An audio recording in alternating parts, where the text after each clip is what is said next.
All right, brothers and sisters. All righty, all righty. I see you all already coming in. We have a great episode for you all today with the general. We got about 15 minutes. I know I came on later. Please excuse me.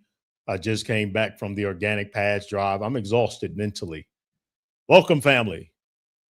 Peace, life, and health to all creation without the sacrifice of any. All praises, glory, and honor to the ever-present Creator, the God of life and health, the great Spirit, our Heavenly Father, Heavenly Mother. We are thankful for this day, Friday, August the 21st, 2026. Thank you all for tuning in. I am the Minister of Wellness, Nathaniel Jordan. I am the founder of the Health Reformation Church of Jesus Christ the Nazarene, which reflects the teachings of the religion of life and health. We are not a Christian organization. We are not a Bible-based organization. We are a life and health church. We are a church based on peace, life, and health for all without the sacrifice of any. That has nothing to do with the Abrahamic faiths. They serve a completely different God. Their God is a monster, a genocidal baby-killing monster. They serve they worship, they turn Jesus into a Dracula type of deity. We follow the teachings of the real Jesus, which points us back to the Creator.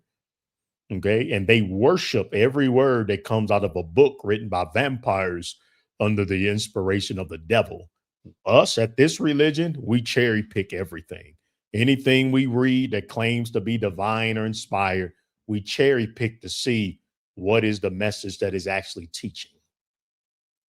What is it teaching? Is it teaching something that leads to peace, life, and health for all? Okay, then that comes from the God of life and health. If it's teaching that you can kill, steal, and destroy life or participate in it indirectly, which is what meat eating is, and then boom, that comes from the devil. Okay, so we are the religion of life and health. Thank you all for tuning in. And we have all of y'all tuning in today. Brother Malachi will be on soon. Let me put in the StreamYard link for you, Brother Malachi. He'll be on soon. So we don't have a lot of time, brothers and sisters. Not a lot of time. I just came back from the organic pads drive. Don't have too much time, but right here, Tales of Courage CV's Elder White, Sister Stacy, Sister Alicia, Sister Grace, Sister Kay, and then the brother here. Is the website working, Nathaniel? Yes, it is. The website for donations is back. And no, because we had issues with the website, brother, no, we have not reached our goal because of issues with the website. We're $1,500 short. So no, we're only 1,000. We've made it all the way, and that's for the field trip. We're $1,500 short, and we'll be finished with what was due yesterday. But because there was a glitch in the website, a lot of people's donations were not going through. A lot of you all did not redonate.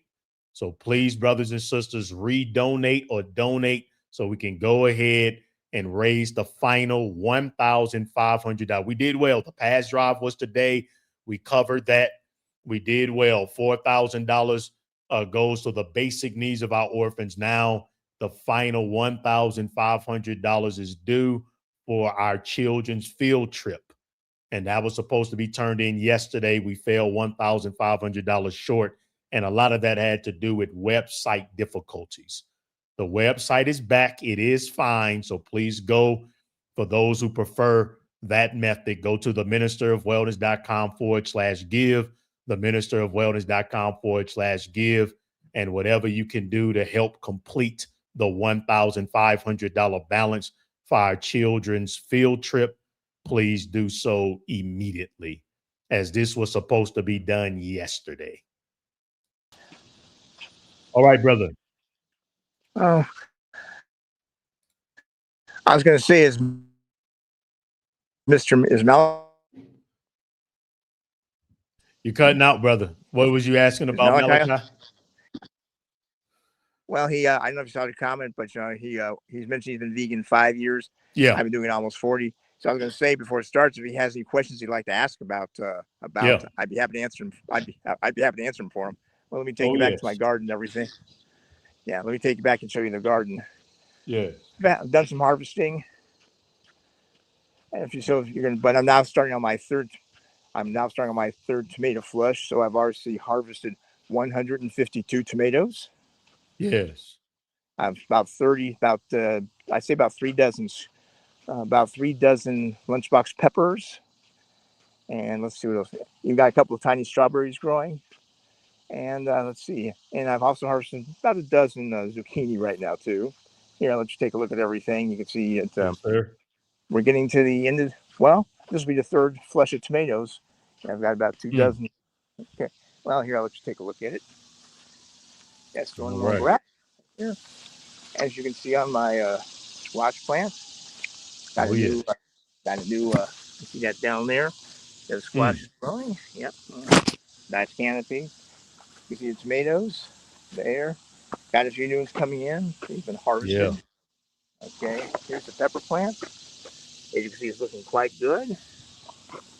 And here's my other tomato. And I even have a couple of strawberries. Mm. On my strawberry plant. You can see them back here. I'll see the strawberries for next season. So as you can see, the gardening has been quite good this season. Yeah. So, was there a was there a pads drive today, or is that next week? Yeah. Yeah. I had a pad drive. I've been up early this morning. I had the pad drive, working through website technical difficulties. So, but yeah, we served 3,000 Oh, girls today. Yes, oh, sir. by the way, I And I watched will your be preaching tomorrow at the I, orphans. I will be preaching okay. tomorrow. I watched you on the Jesus Way podcast with James Yeah. and Aaron there, and that was powerful talking about these, the slaughterhouses and everything. I think what you ought to do sometime, just to be a little different, since you've got all my Yeah. pictures of my garden and everything, you ought to put together just something about gardening and everything, and just throwing those vampires' faces. Like, look at him, he's growing. Look at all the stuff he's growing, and nothing has to die. I would Yeah. like to They see don't care about, that, brother. All they care about is what the Bible says, Brother James. Okay. Well, I'll tell you what, let's get off so somebody else. Oh, well, is Malachi on right now? Does he have any questions for me? No, he's not on. He's coming on shortly. Well, okay, I'll tell you. Well, would you like me to stay on in case he has any questions for me where you put the StreamYard like that again? Okay. Okay, my brother. All right. Okay. Well, Appreciate you, Brother James. kind of, Yes, sir. All right. That's the break. Brother James Wade, big time supporter. Thank you all. Let's see here. We have all praises, glory, and honor. But yeah, the website is back up. And so just confirming here with our good brother that we made it. Hold on, family. Hold on.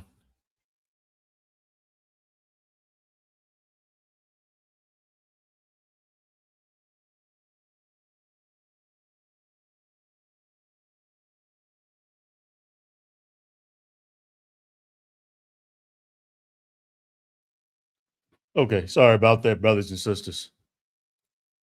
So yes, thank you very much. Thank you very much, brother Ted, for taking us down to 1,000 due now. Thank you for the field trip, and we'll be finished. Like I said, a lot of you all's offerings didn't come through for the children. Please like, share, like, share, like, share. We have an absolute powerful episode. The general should be on very soon. So thank you, Brother Ted. Peace, life, and health to you and everyone who gave towards this time, and that's where we're left now. Thank you, Brother Ted, for sponsoring. How many of that? That's a lot of children working out that true salvation, family. That's what it's all about. We are the religion of life and health, salvation through giving and serving, not through blood. We serve 3,000 girls tomorrow. I'll have the footage for you all tomorrow. I'm also going to preach to our orphans tomorrow. So all praises to the ever-present Creator. I'll be preaching to the orphans tomorrow morning. So I'll have a couple sermons on for you all tomorrow. So yeah, family, we're just down to the field trip now. That's it. We just down to the field trip and we're finished. 1,000 is a representation. Those of you who because of the website that was not able, please do so now. Our anonymous donor came in, so we're at that final amount. If you have not given to support an orphan, we're at the final. You have an opportunity, $1,000 left. Brother Ted just took us all the way down to 1,000 and we're good. They have their basic essentials and now the field trip is paid for. And then we move on to the food drive. Our next food drive for the rest of this year, family, our food drives will be the second Saturday of every month, okay? So please write this down for all of you serious about practicing true salvation. Our next food drive is Saturday, September 12th. For all of you who are serious about working out true salvation.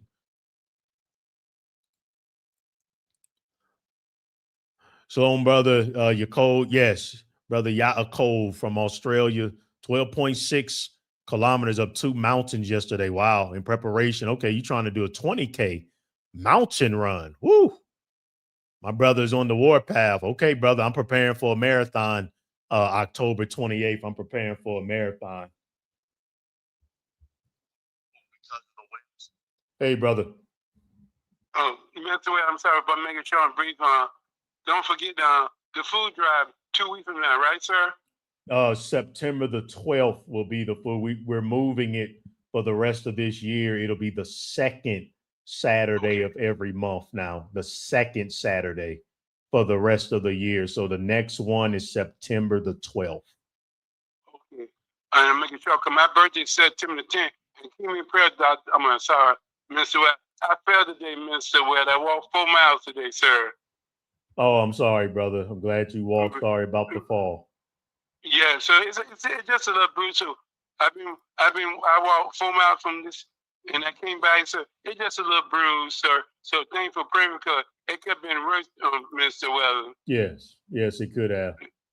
And so keep me in prayer, sir. I'm still going through it, but I do move around. I do exercise, sir. So I continue to pray for you and let you talk to we call honor humility. STL. Oh yeah. Yep.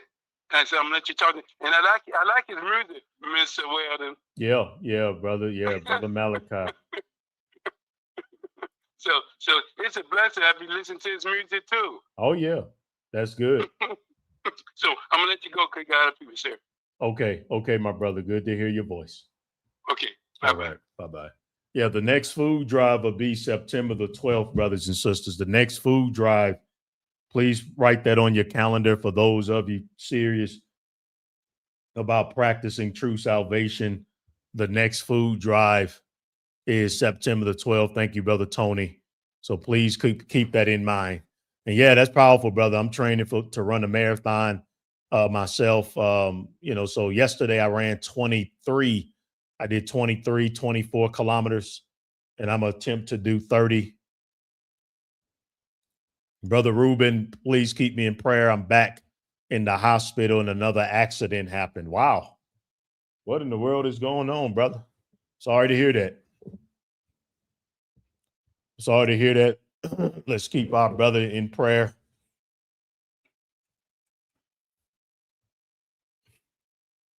Let's keep our brother in prayer.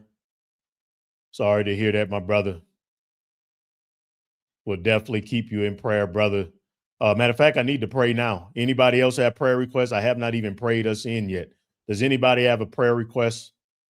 Brother Malachi should be in soon. Any prayer requests outside of Brother Ruben? Because I didn't even do our opening prayer. I need to do our opening prayer. Creator Gang is coming in strong. Like, share, and share. We have a powerful episode for you all today. Powerful episode on you all today. Hopefully the general will be in real soon.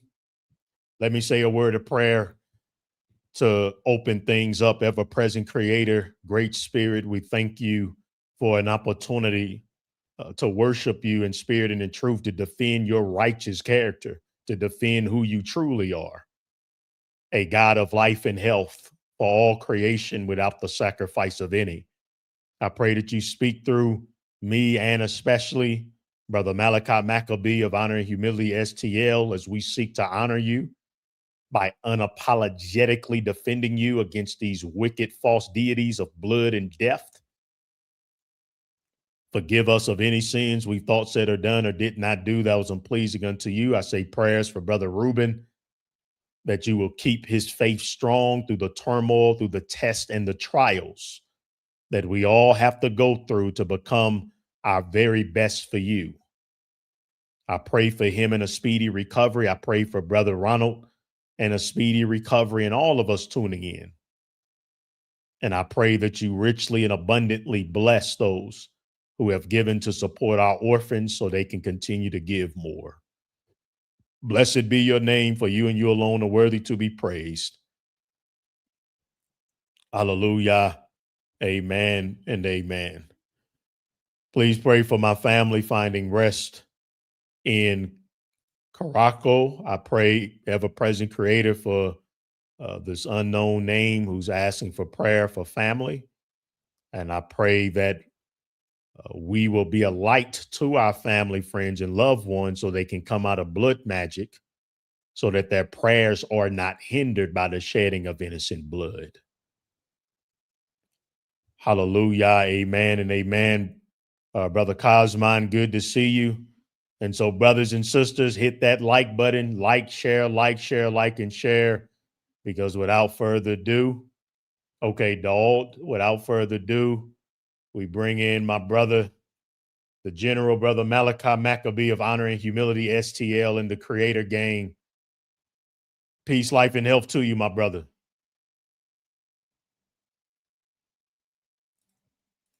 You are muted. Peace, life, and health. How do I sound, my brother? How do I sound? Yeah, you sound good, and no echo, so you sound powerful, my brother. How you doing? Man, how you doing? How was that pass drive today, bro? How's everything? So, man, brother, it's going well, man.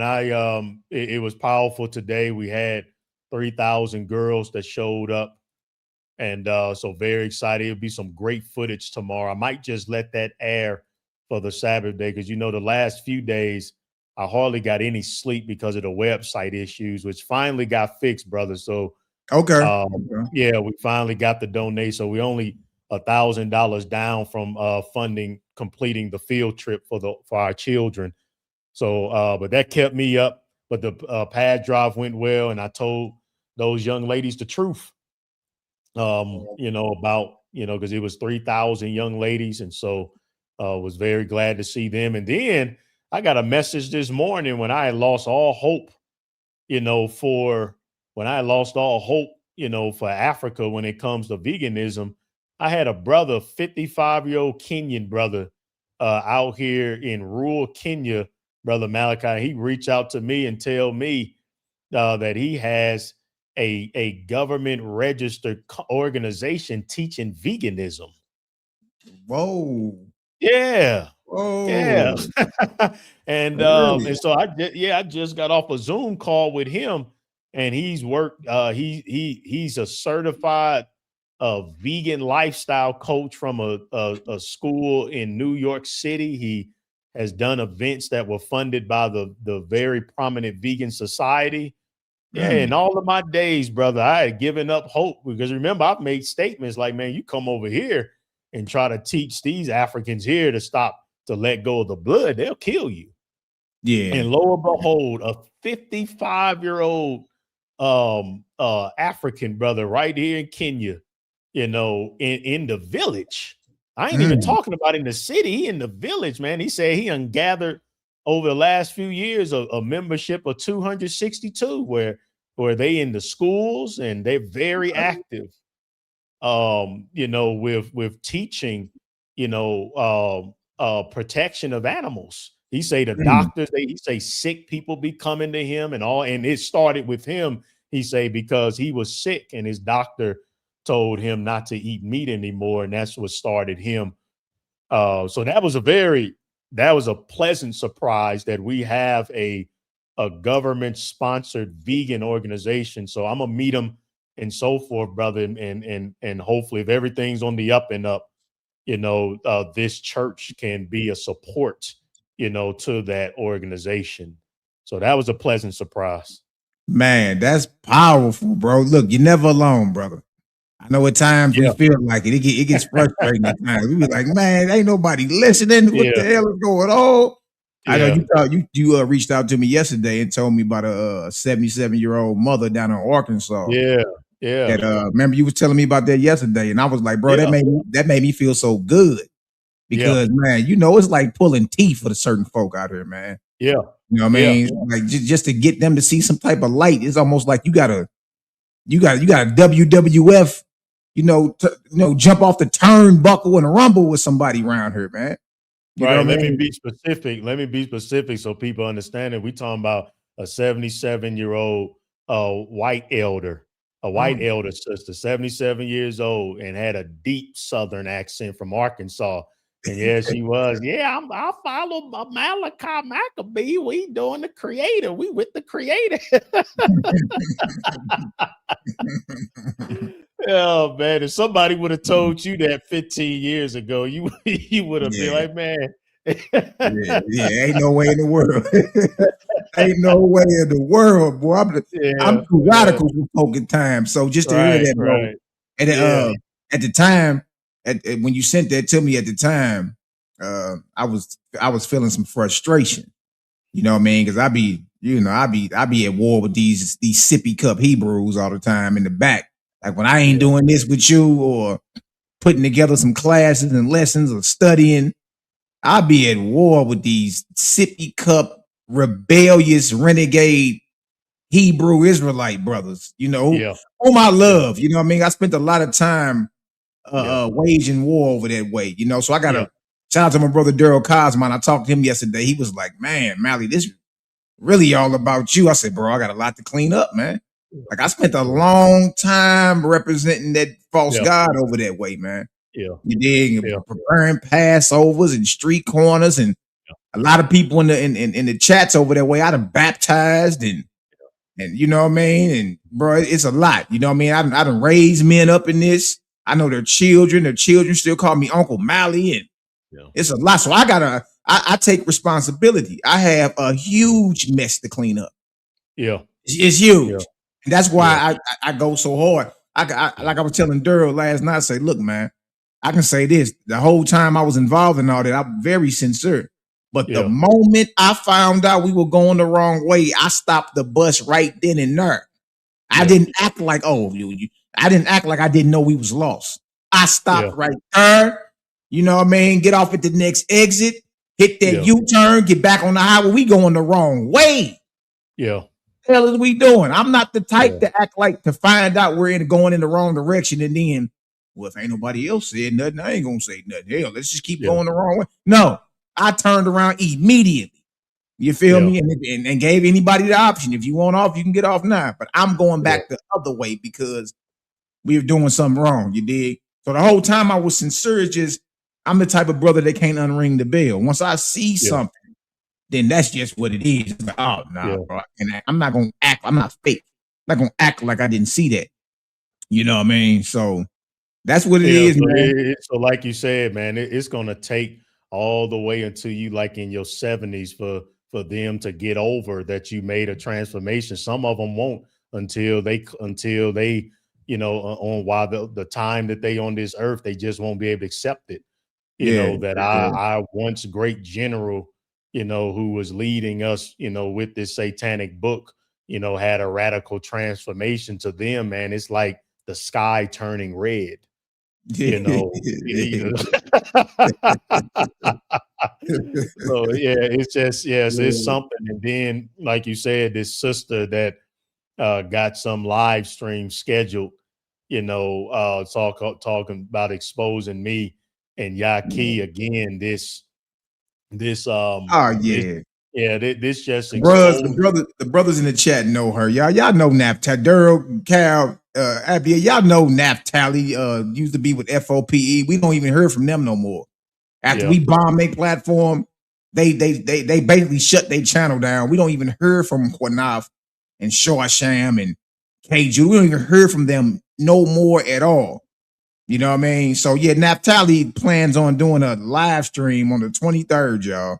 Right. And she on her thumbnail, she got up the Minister of Wellness and my little brother Yaqui. Somebody in the chat saying, check out Dr. Yaqui. Yeah, we very familiar with Yaqui. Yaqui from where we from. Yeah. He he came up under the ranks too. Yeah. You know what I mean? We very familiar with Yaqui. Yeah. But she called herself scheduling a live video talking about is it wicked to eat meat, and she got the Minister of Wellness and our little brother Yaqui on the thumbnail, man. I said that to you last night. What you say, bro? Yeah, I was laughing, man. I was like, first of all, that's an honor because Dr. Yaqui, shout out to him and what he's doing. I mean, he's big time now. So putting me, neck to neck with him, as if I have, I mean, that's a compliment to me. That you feel like I got as much influence as a man who gets who's on all the major, especially Black hip hop platforms that I've never, accessed in all of my 10 years. So that was a compliment. But what's also sad is that she's trying to use the euphemism word meat when the question is it wicked to torture and kill innocent animals? Right. That's the question, that we're asking. So I want to show this as you bring up, because, this shows, brother, how we literally worship. This woman is about to go live. She's about to go live and she's about to try to defend, something that's utterly wicked, so here we see, some clips from how, from how they treat, just the chickens, in this horror show. And so really they want to say meat because they want to take the focus off the real issue. The real issue is, is it wicked what you're seeing on the screen? What type of a monster god will create animals? These animals, look how disgusting that is. These animals have central nervous systems. These animals have pain receptors. These animals bleed red.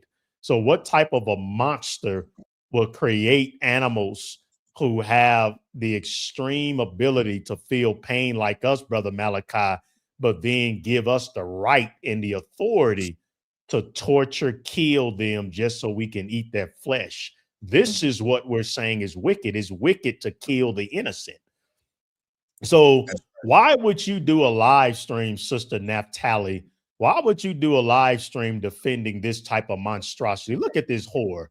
I mean, this is horror, man. Why would you do that?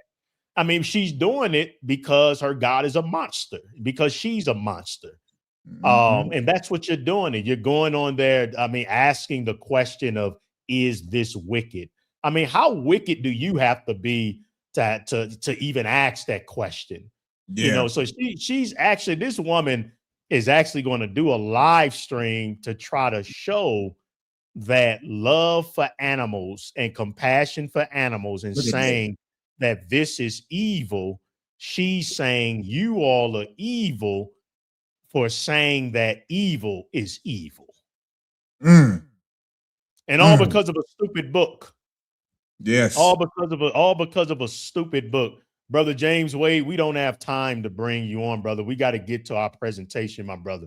I'm sorry, we don't have time for that, Brother James. Brother James Wade, he's been a vegan for 40 years and he's real passionate, still. And he wanted to, because you told him you've been a vegan for 5 years. And so he really wants to connect with you. But Brother James, you can just, I can share with you. I can give Brother Malachi your number and vice versa, Brother James. He's a huge supporter of the ministry, Brother Malachi. He's been supporting big time for years. Yeah. I see. We don't have time, so you can go ahead and pull up, the presentation. But what you got to think about that, brother? This woman about to do a whole presentation. Man, look, and again, like you said, that they're moving the goalposts. No, we need to be asking: is the slaughtering and torturing of animals is that evil for the sake? Look, for sport or for the sake of you satisfying your taste buds? or going to Texas Steak Roadhouse and getting you a T-bone or a New Yorker. Right. Let's talk about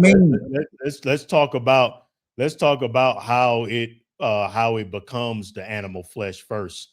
Let's talk about that. They just want to say meat as if that meat just comes out of the sky. No, let's talk about how it turns into meat first, you wicked devil. These uncompassionate, unmerciful bastards, all because of some stupid book. I'm so sick and tired of that Bible, Brother Malachi. I'm telling you, I've had it up to here with this stupid book. All of this wickedness we see on the screen, all because of some stupid book. Yeah, man. Yeah, man. But that shows how wicked they are. Like Peter said, brother, they're wicked. They're evil. So that's why they want this God. They want this monster God. They don't want a God that does not need blood for salvation. They don't want a merciful God. They don't want a God that loves animals. They love that monster. They love that monster just the way he is. Yeah. Yeah, exactly, bro. When you get to talking about mercy, love, light, you know what I mean? They be like, the Most High don't want no salad. He wants steak. You be like, look, bro, it's time to go back to the drawing board. Y'all made a boo-boo. You made a boo-boo. Who you thought was the Most High is actually the most low. You're worshiping the Lord. You got to get into the higher books to understand, especially your WASP. It tell you in there, the Lord, a Lord is the lowest ranking God, lowest commissioned God in the Creator's heavenly kingdoms. A Lord is. And you go to church and worship the Lord every day. So when you find out that the Most High you worshiping is actually the most low, you understand? Bro, it does something up here to where people are in denial. To where now you see this on the screen and you have 0 ounce of compassion and mercy. I know. Yeah.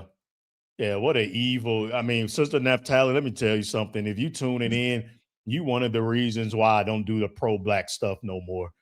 You gonna sit here and I guarantee your black behind cry and complain about the white man. I guarantee, Sister Naftali, you cry and whine about what the white man is doing and white supremacy, but you gonna sit here while you whine about what people have done to black folk, and you're sitting here going to do a whole live stream defending the slavery and the rape and torture by the billions. I mean, the slaughter and the mistreatment of animals. The black experience ain't got nothing on what we do to the animals as black folk alone. But you think our people deserve reparations and affirmative action. I don't want to hear it anymore. The whining and crying and victimhood of no people, when we collectively are the most wicked and evil, and we are simply don't know group of people on the planet, any race and any ethnicity. Who the heck you think you are that why you inflict and defend unspeakable evil against billions and trillions of innocent creatures, and you think that you have some right to civil rights and justice?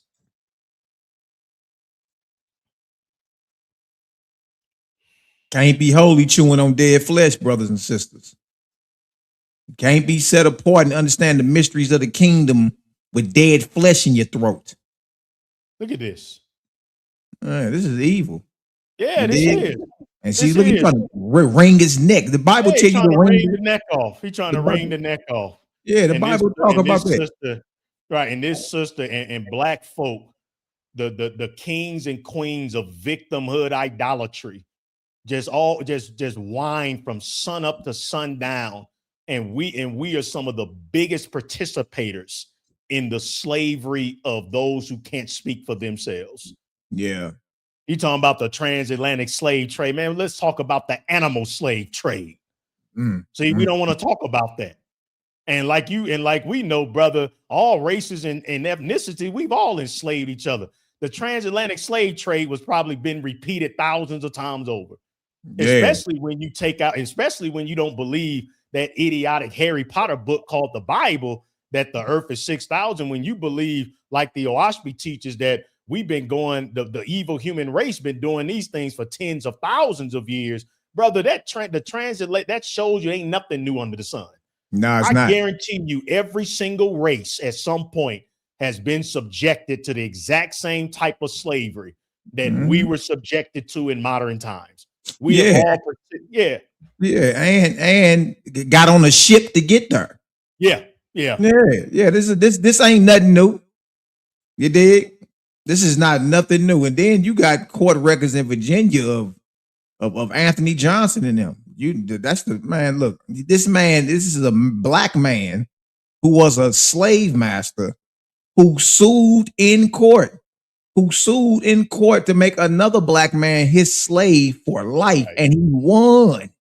Right. He won. Look up Anthony Johnson's slave victory in court in the 1600s in Virginia, when slavery was fresh on the American soils. He won. Yep. And the court ruled that other black man would be his slave for life. Stop it, bro. Y'all really don't want no smoke or no problems with none of this.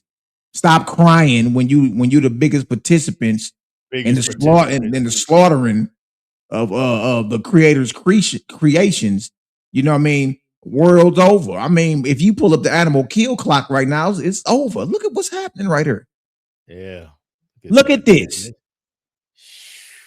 Man, look, bro. This is crazy, brother. And boy, you tell some black folk to take some chicken out of their mouth, man. You liable to get a drive-by shooting. Man, World War III will start, boy, right on your lawn.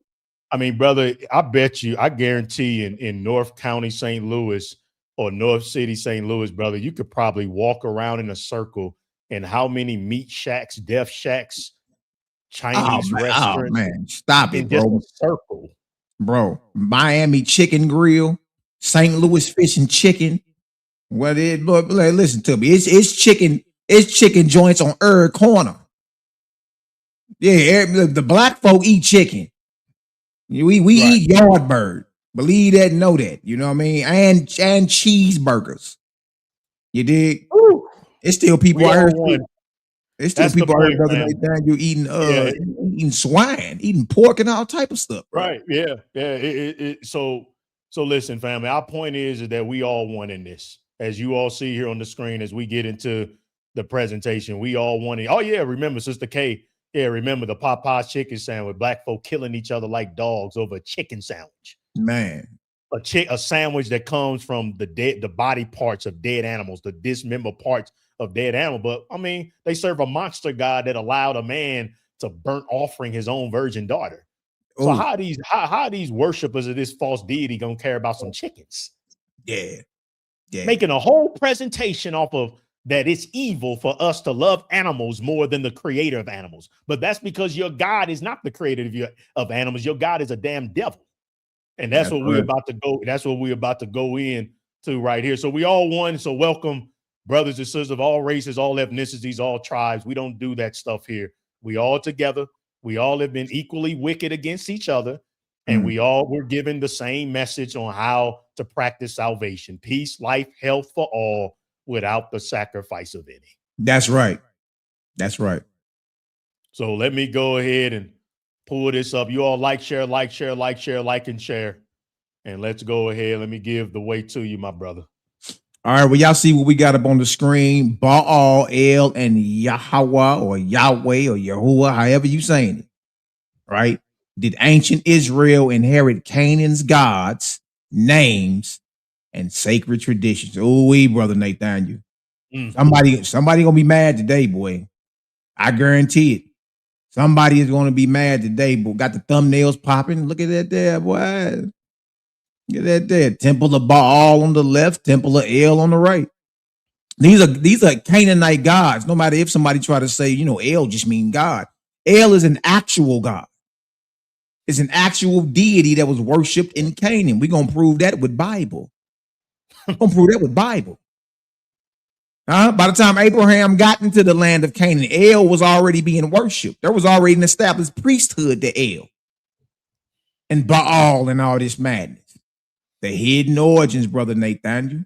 And look, it's right in your Bible. Bethel, Israel, Jerubbaal, Eshbaal, Baal Zephon. These places, if they sound familiar, brothers and sisters, it's because you just been casually reading over them all these years, clutching your Bible with so much reverence, and you ain't even realizing these are all actual gods that are being worshipped in the very land Abraham is a stranger in. Before he arrives in Canaan, they worshiping these gods, Brother Nathaniel. Before he arrives in Canaan, there's already established priesthood to these gods, Brother Nathaniel. There's already sacrifices to Baal and El and Yahweh. All this is already going on when Abraham crosses over into this land called Canaan. Is already happening, brother. Brother, you saying that all this whole Israelite culture in the Bible is just plagiarized paganism? Hey, bro, from specifically Canaan, but all the surrounding nations. Yes. Yeah. Yes. And don't forget, especially when you get into a Waspi, you understand that Baal was up under the chief deity in Egypt named Osiris. Oh, brother. Yeah. You've been had. You've been hoodwinked. Yeah. You've been bamboozled, brothers and sisters. Look at this right here. This is the actual depiction of El. Notice, Brother Nathaniel, he's in the form and figure of a man. Yep. He got the same, if you look at Osiris, he got the same crown on as Osiris the False in Egypt. All right. He's in the form and figure of a man. And what he's sitting on? A box, a chair, a throne. He's in the form, just like biblical Yahweh or Yahweh for you ancient Paleo Hebrew speaking brothers. He's in the form and figure of a man sitting on a throne. This is the actual depiction of El. Yes. So look, let's get into this. I'm gonna show y'all, just in case anybody think we lying. Let's show y'all this real quick, man. Look, we come with receipts, Brother Nathaniel. We not here to play the game with nobody, the mighty cuddle, tiptoe through the tulips right here. Look at this. El, deity. No, let's call him over here, father of gods. El is a Northwest Semitic word meaning God or deity, or referring as a proper name to any one of multiple major ancient Near Eastern deities. A rare form of Eli represents the predicate form in the Old Akkadian and Amorite languages. The word is derived from the Proto-Semitic. Originally, what does it say? A Canaanite deity. El is a Canaanite deity, and Canaan is the land that Abraham, Isaac, and Jacob were sojourning in.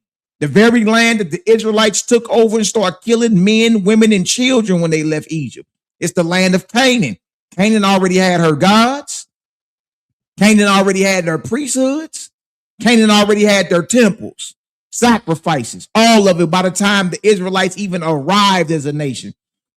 By the time Abraham, their forefather, arrived in Canaan, this guy was already being worshipped. Originally a Canaanite deity known as El, Allah El was the supreme god of the ancient Canaanite religion, Brother Nathaniel.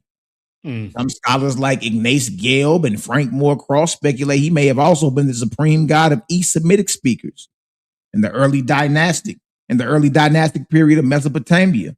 Among who? The Hittites. They're named in the Deuteronomy as a nation you're supposed to eliminate.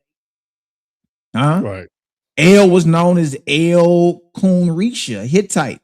Although El gained different appearances and meanings in different languages over time, it continues to exist as El, or El in compound.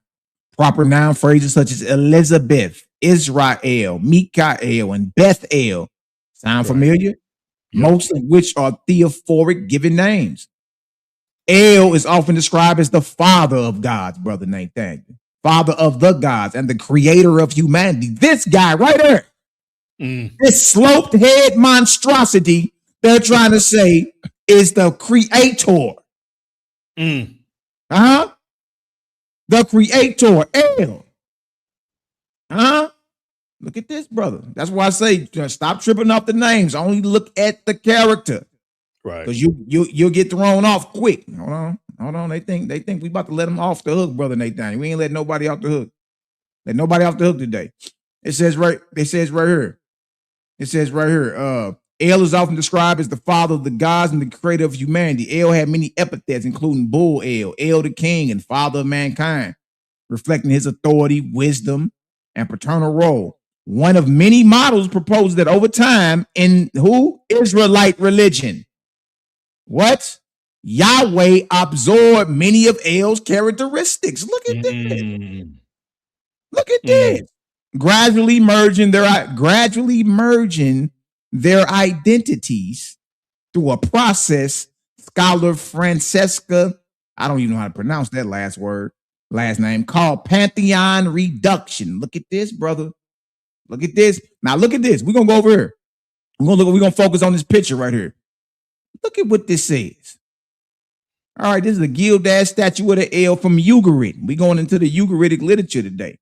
Other names of El: Adon, Leem. Well, you know, Adon is all in Bible. Adonai, Adonai. They call Yahweh Adonai sometimes. Venerated ancient Semitic religion. What does El live at? In a mountain, Mount Leil. What is El symbol? A bull. Really? What was El's region? The Levant, particularly Canaan and Anatolia. Genealogy. El has genealogy of the man. Genealogy, consort or wife, Asherah, or who y'all know is Ashtaroth today, the goddess. Children of El. Look at this. Anat, Ashtar. Who? Look at Baal. There go Baal right there. Baal. A son of El. Mot, Shahar, Shalim, Shapash. Who we got right there, Brother Nathaniel? Yahweh. As a son of El. Ooh, brother, we got a problem. The God of the Bible.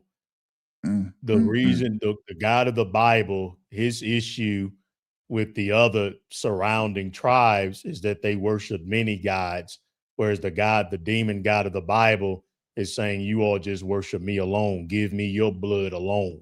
Your death and destruction alone. All of this is just false deities fighting against one another for supremacy. That's right, brother.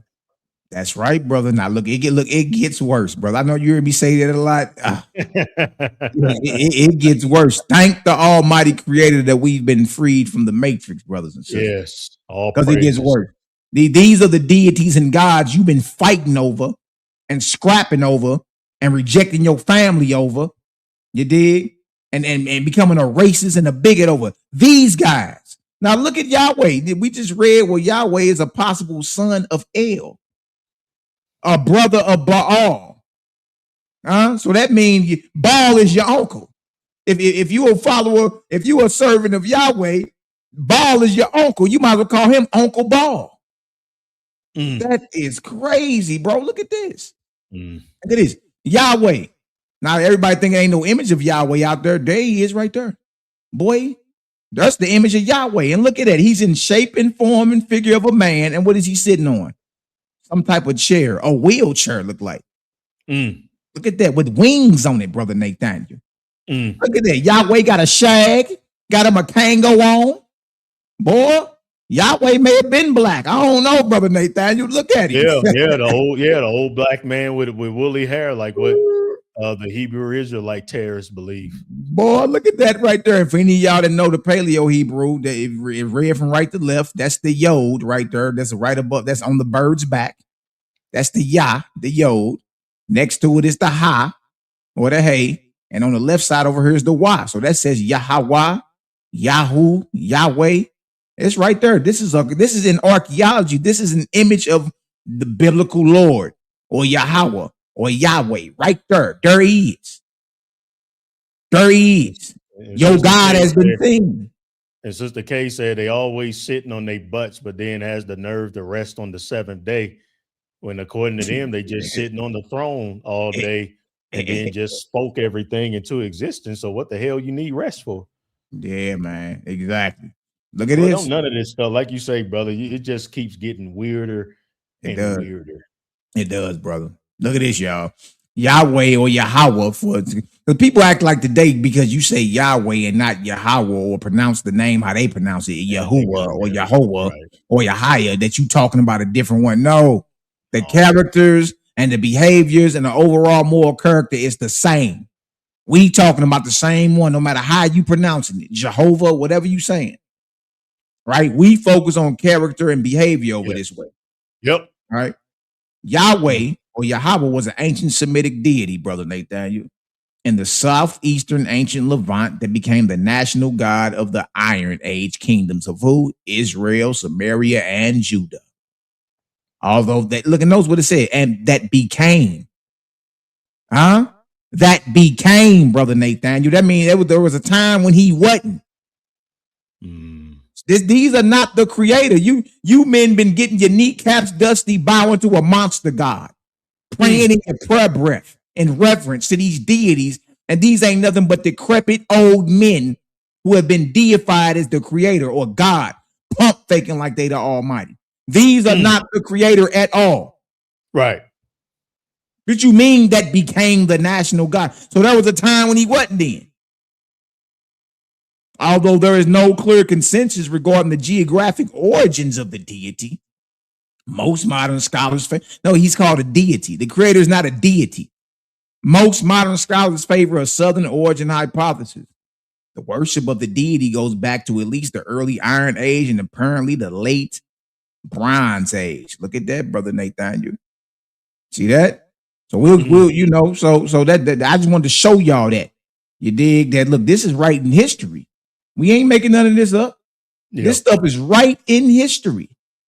Okay? El, the Father of God. Let's go show him Bible. So they think we playing, brother Nathaniel. Notice it said that Yahweh became that God, right, of Israel. Well, do y'all know there's in Bible, El gives Yahweh an inheritance. Oh, you've been reading too fast. Slow down and stop at all your stop signs and your red lights. Right in your Bible, Deuteronomy 32, 8-9. And Israelites love to read this. But these are two different distinct gods. One is giving an inheritance and one is receiving one. Ooh-wee. And we just showed you El in the form and figure of a man, and we showed you Yahweh in the form and figure of a man, and they both sitting down, correct? Now, watch this. Deuteronomy 32, 8-9. When the Most High, you know how you say Most High in Hebrew, brother Nathaniel? El Elyon. El Elyon. That's how you say the Most High God. El Elyon. And remember, they're in the land of Canaan where El is being worshipped. When El, or the Most High, divided to the nations their inheritance. So who's giving the inheritance out here? El is. When he separated the sons of Adam, he set the bounds of the people according to the number of the children of Israel. Now watch this. For the Lord's or Yahweh's portion, hold on. What you mean portion? If you the creator of all, you own the whole thing. What you mean a portion?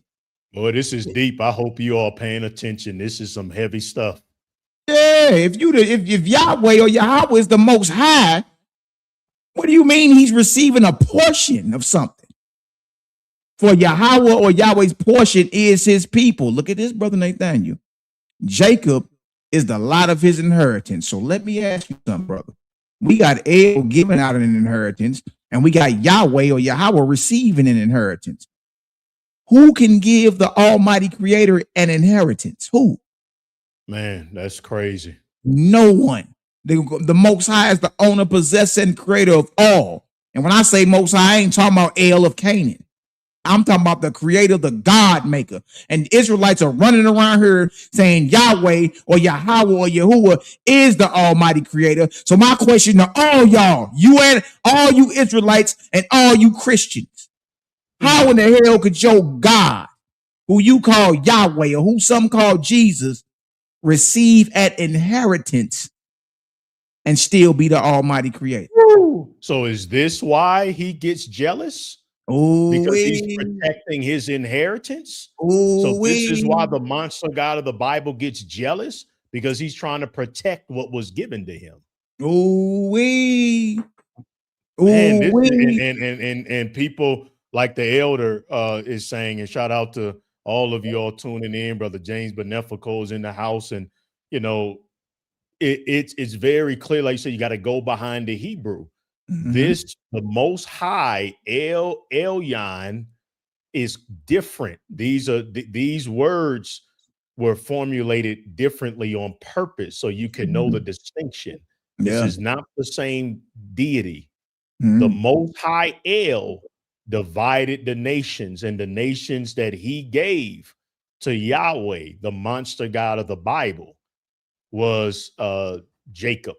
Yeah, Israel. The Israelites. Yes. So this is what's going on. And so the Most-High YAH, or the devil, gave one of his sons, the monster god, the Israelites. So that entire Bible, now you wonder why you have churches on every corner, and they have no power at all in the community, no redemptive power, because the whole foundation is evil to the core. Look at that, brother. Look at that, brother. Your God actually received an inheritance from a superior God than him, El. And I'm here to tell y'all both of them are false gods. This guy right here gave Yahweh an inheritance, and that inheritance is the nation of Israel, who the Bible calls Jacob, the twin brother of Esau. And for those, because the blood magic cults like to argue with each other, Brother Malachi, but as an Israelite, Hebrew Israelite leader of 20 years in the game, can you please confirm that I'm correct when I state that you Leviticus following Black Hebrew Israelites are just as fat and sick as the Black Christians? Yes, they are. And look, they don't eat pork, shrimp, crab, and lobsters. They eat lamb and goat and beef, oxtails and all that. And these brothers are just as fat, just as sick. Got look, catch gout, got gout, all types of uric acid build up. Yes, brother. That's true. Yes. You for confirming that, because they think they better. No, they think they better. No, you're loaded up on dead flesh. Yes, y'all. Yahweh or Yahweh is an inferior god to El. Later on in biblical history, when scribes were putting your Bible together, guess what they did? They fused these gods together to where you couldn't tell the difference. So you understand? But right there in Deuteronomy, it shows you. It shows you that your God received an inheritance. And if your God is the Almighty Creator, trip off this, y'all. Nobody can give the Most High Creator anything. Right. An inheritance. An inheritance is what you pass down to your sons. Right. An inheritance is what you pass down to your descendants, your grandsons. It don't go the other way. Like Brother Nathaniel, you couldn't give your father Eddie Jordan an inheritance. Right. It don't work like that. Right. And an inheritance is something that's passed down. So if your God is inheriting all nations, if your God has inherited the nation of Israel, who gave it to him? Right. Who gave it to him? And that proves that your God, biblical Yahweh, is not the Almighty Creator, boy. Woo! If y'all understand that, y'all drop a 12,000 in the chat, boy. It look, Brother Nathaniel, it's in the Bible. It's in the Bible, brother. Ooh. You know what I mean? Come on, bro. Now look, watch this. It gets worse. Now, right in the Bible, it tell you what an inheritance is. The Hebrew word is nakalah, properly something inherited, Brother Nathaniel. Illustrated example, occupancy. Or concretely, a what? An heirloom. Where do you get an heirloom from? For all you Israelites and you Christians that's in denial hearing our voices right now. Oh, snap. Hold on. Don't start messing up on me. Where do you get an heirloom from? You get an heirloom from an ancestor, a father, a grandfather, a grandmother. It's something that's passed down. Like, my great grandmother, when got married in this dress. Or my great grandmother, when my great grandfather proposed to her, gave her this diamond ring right here. I want you to have it, boo-boo. That's an heirloom. Look what else an inheritance is. Generally an estate, Brother Nathaniel. Patrimony or what? Portion. Your God received a portion, an inheritance, after El started giving out gifts to the other nations. Now trip off this. That means the other nations got gods over them too, brother. Right. Yeah. Yes. Right. The other nations have gods too. Right. Your God, biblical Yahweh, is not the creator of suns, moons, and stars. It's not the Almighty. Why do you say that, Malachi? Because he received an inheritance from somebody. Right. That's why. You're going after a whoring after other gods. The monster god is just upset because they're giving their blood to someone else, another deity, one of his brothers or sisters instead of him. Ooh. That's all the Bible is about. It's about it. It's a false deity protecting his. It's all it's about. Give me the blood. Give me your firstborn. And they really, and like that documentary you showed me, brother, they did a great job of trying to, the scribes of Satan, they had to pretty up, because the Bible is very clear that actually the highest form of sacrifice that you can give to biblical God is your firstborn child. Yeah. You got to redeem. You got to redeem your firstborn sons. And what is Christianity based on? The blood of the so-called Son of God, Jesus, the firstborn. Come on, bro. The blood magic is right in front of your face, brothers and sisters. But when you under a witchcraft spell, and then again, these people just want to keep eating meat, like that sister Nathaniel. You all share this with her. And why don't you can come on this channel and let's talk about your monster God. Sister Nathaniel, since you want to do a whole live stream about me to defend your wicked, evil monster God in your book written by vampires under the inspiration of the devil.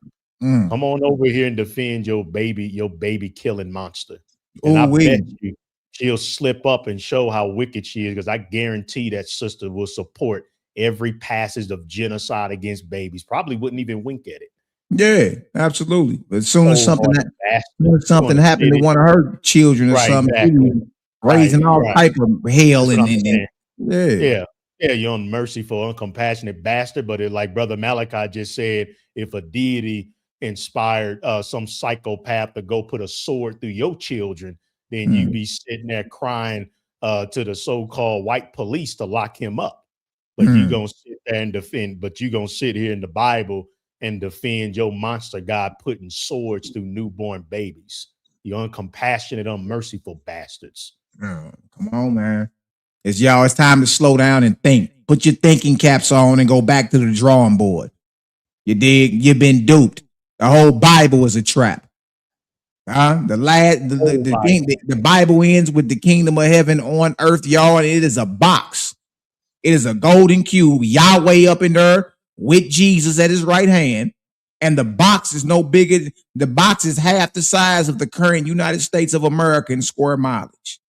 And everybody from the beginning of time up in there, Adam and Eve in the VIP section. It's a box. It's going to be so crowded up in that deal.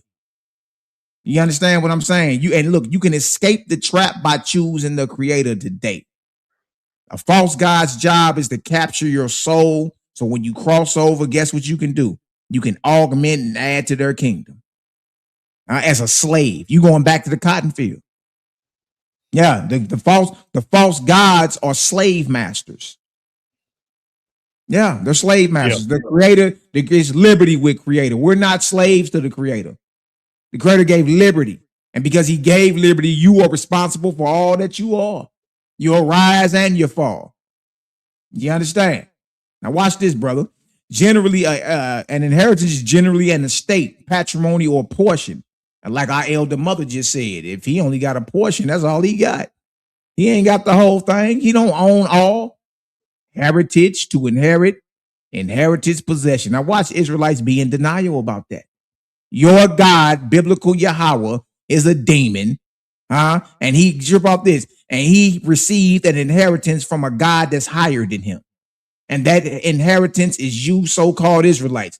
Whether you think them black folk in America on street corners, whether you think they're the Jewish Zionists, whether you think it's British Israelism, whether you identify with Christian identity nationalism, whether you identify with the damn Ku Klux Klan. If you're identifying as the chosen people, you are property. You are property of biblical Yahweh, and you were given to biblical Yahweh by his father El. If that, brothers and sisters, if that makes sense, drop a 10,000 in the chat. Now it gets worse, brother Nathaniel. It gets worse. El worshipped in the land of Canaan by Abraham, Isaac, and Jacob. Good night, brother. Good night, brother. Now, you know, brothers say, oh, El just mean God. You don't forget where you're at. You're in the land of Canaan, where El is actually being worshipped. He's the father of gods. He has a temple. He has a priesthood. Sacrifices are offered to El. You in their land, and so you think your El is different than their El. Yeah. Okay.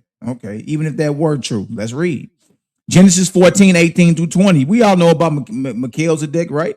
And Melchizedek. And Melchizedek or Melchizedek, king of Salem. Salem is Jerusalem. Where is Jerusalem? In the land of Canaan. Yeah. Brought forth bread and wine, and he was the priest of who? The Most-High God, El. Elyon. El is God. Elyon is Most-High, brother. A distinct God. This is different from Yahweh. Yes. And trip off this. Yeah. Melchizedek is a king of Jerusalem, and he's a priest of El. So he's already a priest of El in the land of Canaan by the time Abraham gets there. Oh, brother. That means he has an established priesthood, temple, priests officiating in that temple, and sacrifices being offered to him. 19. And he blessed them and said, blessed be Abram of the Most High God, El Elyon, possessor of heaven and earth. And blessed be El, which have delivered your enemies into your hand. And he, Abraham, gave him tithes of all. This is where your so-called biblical tithes come from, but it start right here. Yeah. When Abraham finished slaughtering and killing, laying all these people down, spilling blood, you dig, after his nephew was kidnapped, and he bumps into the king of Jerusalem, who just so happens to be the high priest of El in the land of Canaan. You see? Look at this. Shalom. The same as H8003, peaceful shalom, an early name of who? Jerusalem, brother. They were in the land of Canaan, where El was already being established and already being worshipped. And guess what? Abraham was blessed in the name of Canaan's God El by the high priest of El in Jerusalem. We not making this up. And the genocide of the Canaanites was justified. They made sure they justified, because the Bible is just made up. They just make it up to justify their evil, racism, and their tribalistic deity. So they already set up Canaan for failure by having Canaan cursed by his own grandfather before he was ever born. Once again, we see this theme in the Bible where you and your entire lineage can be literally cursed for all eternity before you're even born. To me, that's the most wicked thing you could possibly do. Is the pre-plan. I mean, that's like Brother Malachi, us sitting down with our spouse and years, like 20 years before we have children, and we map out that we're going to birth this child to hate it and despise it and then destroy it. Come on, man. I mean, you're talking about premeditated murder. They call that's the highest form of murder in our land. The highest form of murder in our system is to premeditate that murder, which means you plan it out. You plot that murder out. That's the highest form of murder considered in our justice system. But that's the God of the Bible. So the God of the Bible is a premeditated murderer. So it just keeps getting worse, man. And this is what you all want to defend, Sister Naftali. You want to defend a God that in our justice system would be charged with first-degree premeditated murder. Brother. Come on now. This is who you've been in agreement with this whole time. El, starting from H3352, strength as adjective, mighty, especially the Almighty. Look what it said, but use also of any deity. God, goodly, great. What else does it say? Idol. El is a false god, y'all.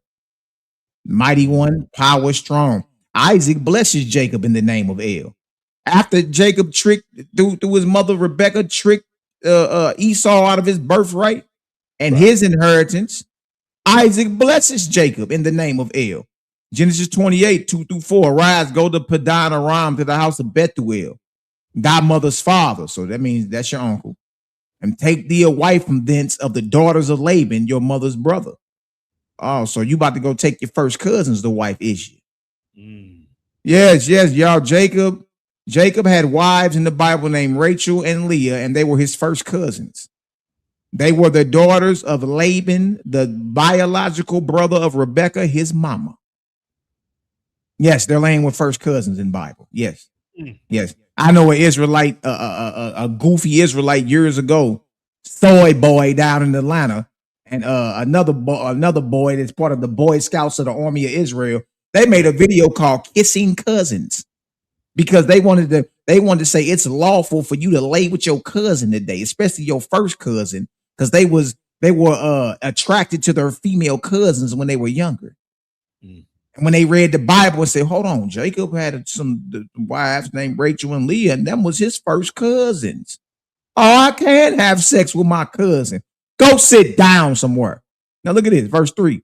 And El, or God Almighty, blessed thee. This is what Isaac's saying to Jacob.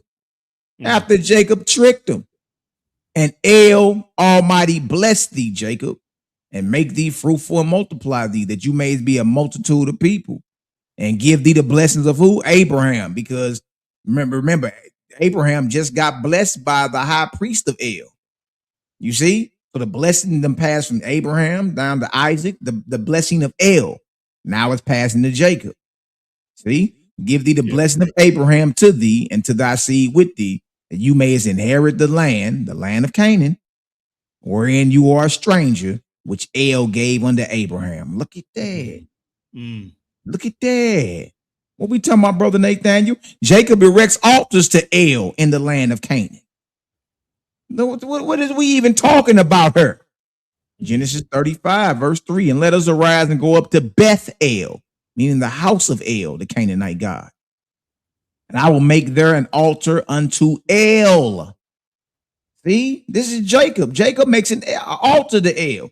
Abraham gets blessed by El. Isaac receives that blessing, sends Jacob off in the name of El and blesses him. And now Jacob is building altars to El, the Canaanite god, in the land of Canaan. And Brother Nathaniel, this is in the Bible. Look, who answered me in the day of my distress and was with me in the way which I went. And he built there an altar and called the place El Bethel, Brother Nathaniel. Because there El appeared unto him when he fled from the face of his brother. Talking about running from Esau. Verse 11. And God said unto him, I am El. So now El appears. So El has been seen. I bet he been seen, Brother Nathaniel. There he is right there. Yeah. Here he is right there. Yeah. This is El. This is who appeared unto Abraham, appeared unto Isaac, appeared unto Jacob. There he is right there. This slope-headed monstrosity. A demon manifested in human, in physical form. Come on, that's man. what's appearing here in the Bible. This is not the ever-present creator. That's right, brother. That fills all space and place. El doesn't fill all space and place at one time. Yahweh don't fill all space and place at one time. Baal don't fill all space and place at one time. They're localized. They're in the image of men, and they're all sitting on thrones. Oh, somebody mad, Brother Nathaniel. Yeah, their pride is getting hurt, brother, because they really believe they doing something righteous.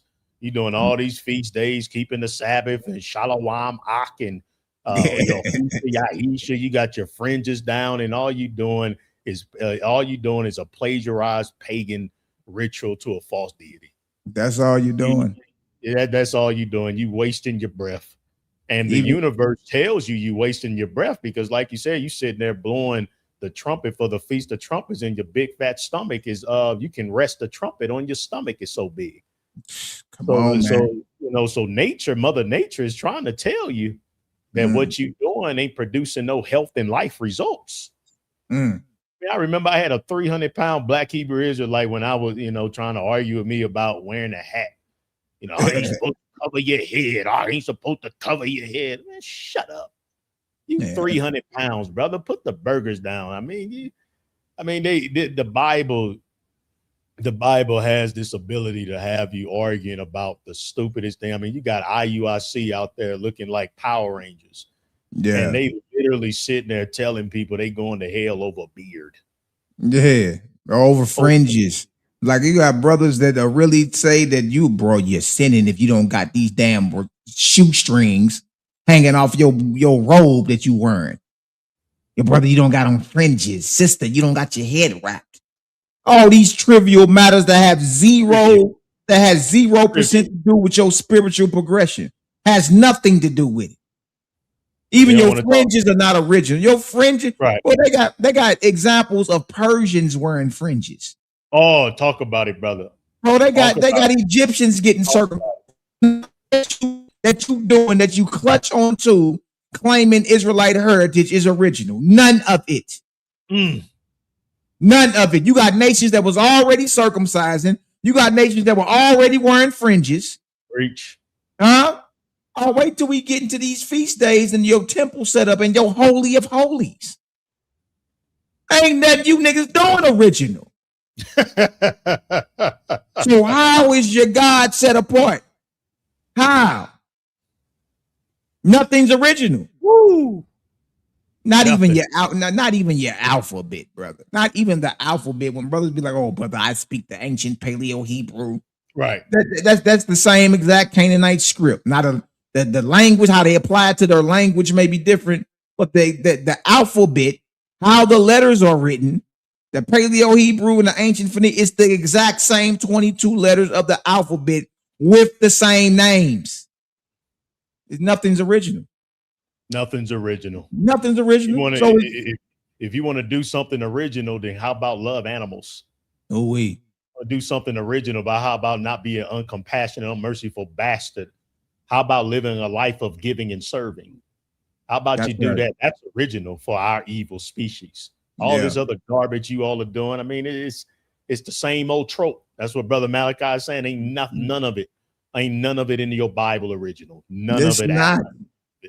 It's not. It's not. None of it's original. Not even your 10 Commandments and none of it's original. None of it's original. None of it's original. There were nations doing all of it before you skipped your monkey tail on the scene. None of it's original. You dig? So, and God said unto him, I am El Almighty.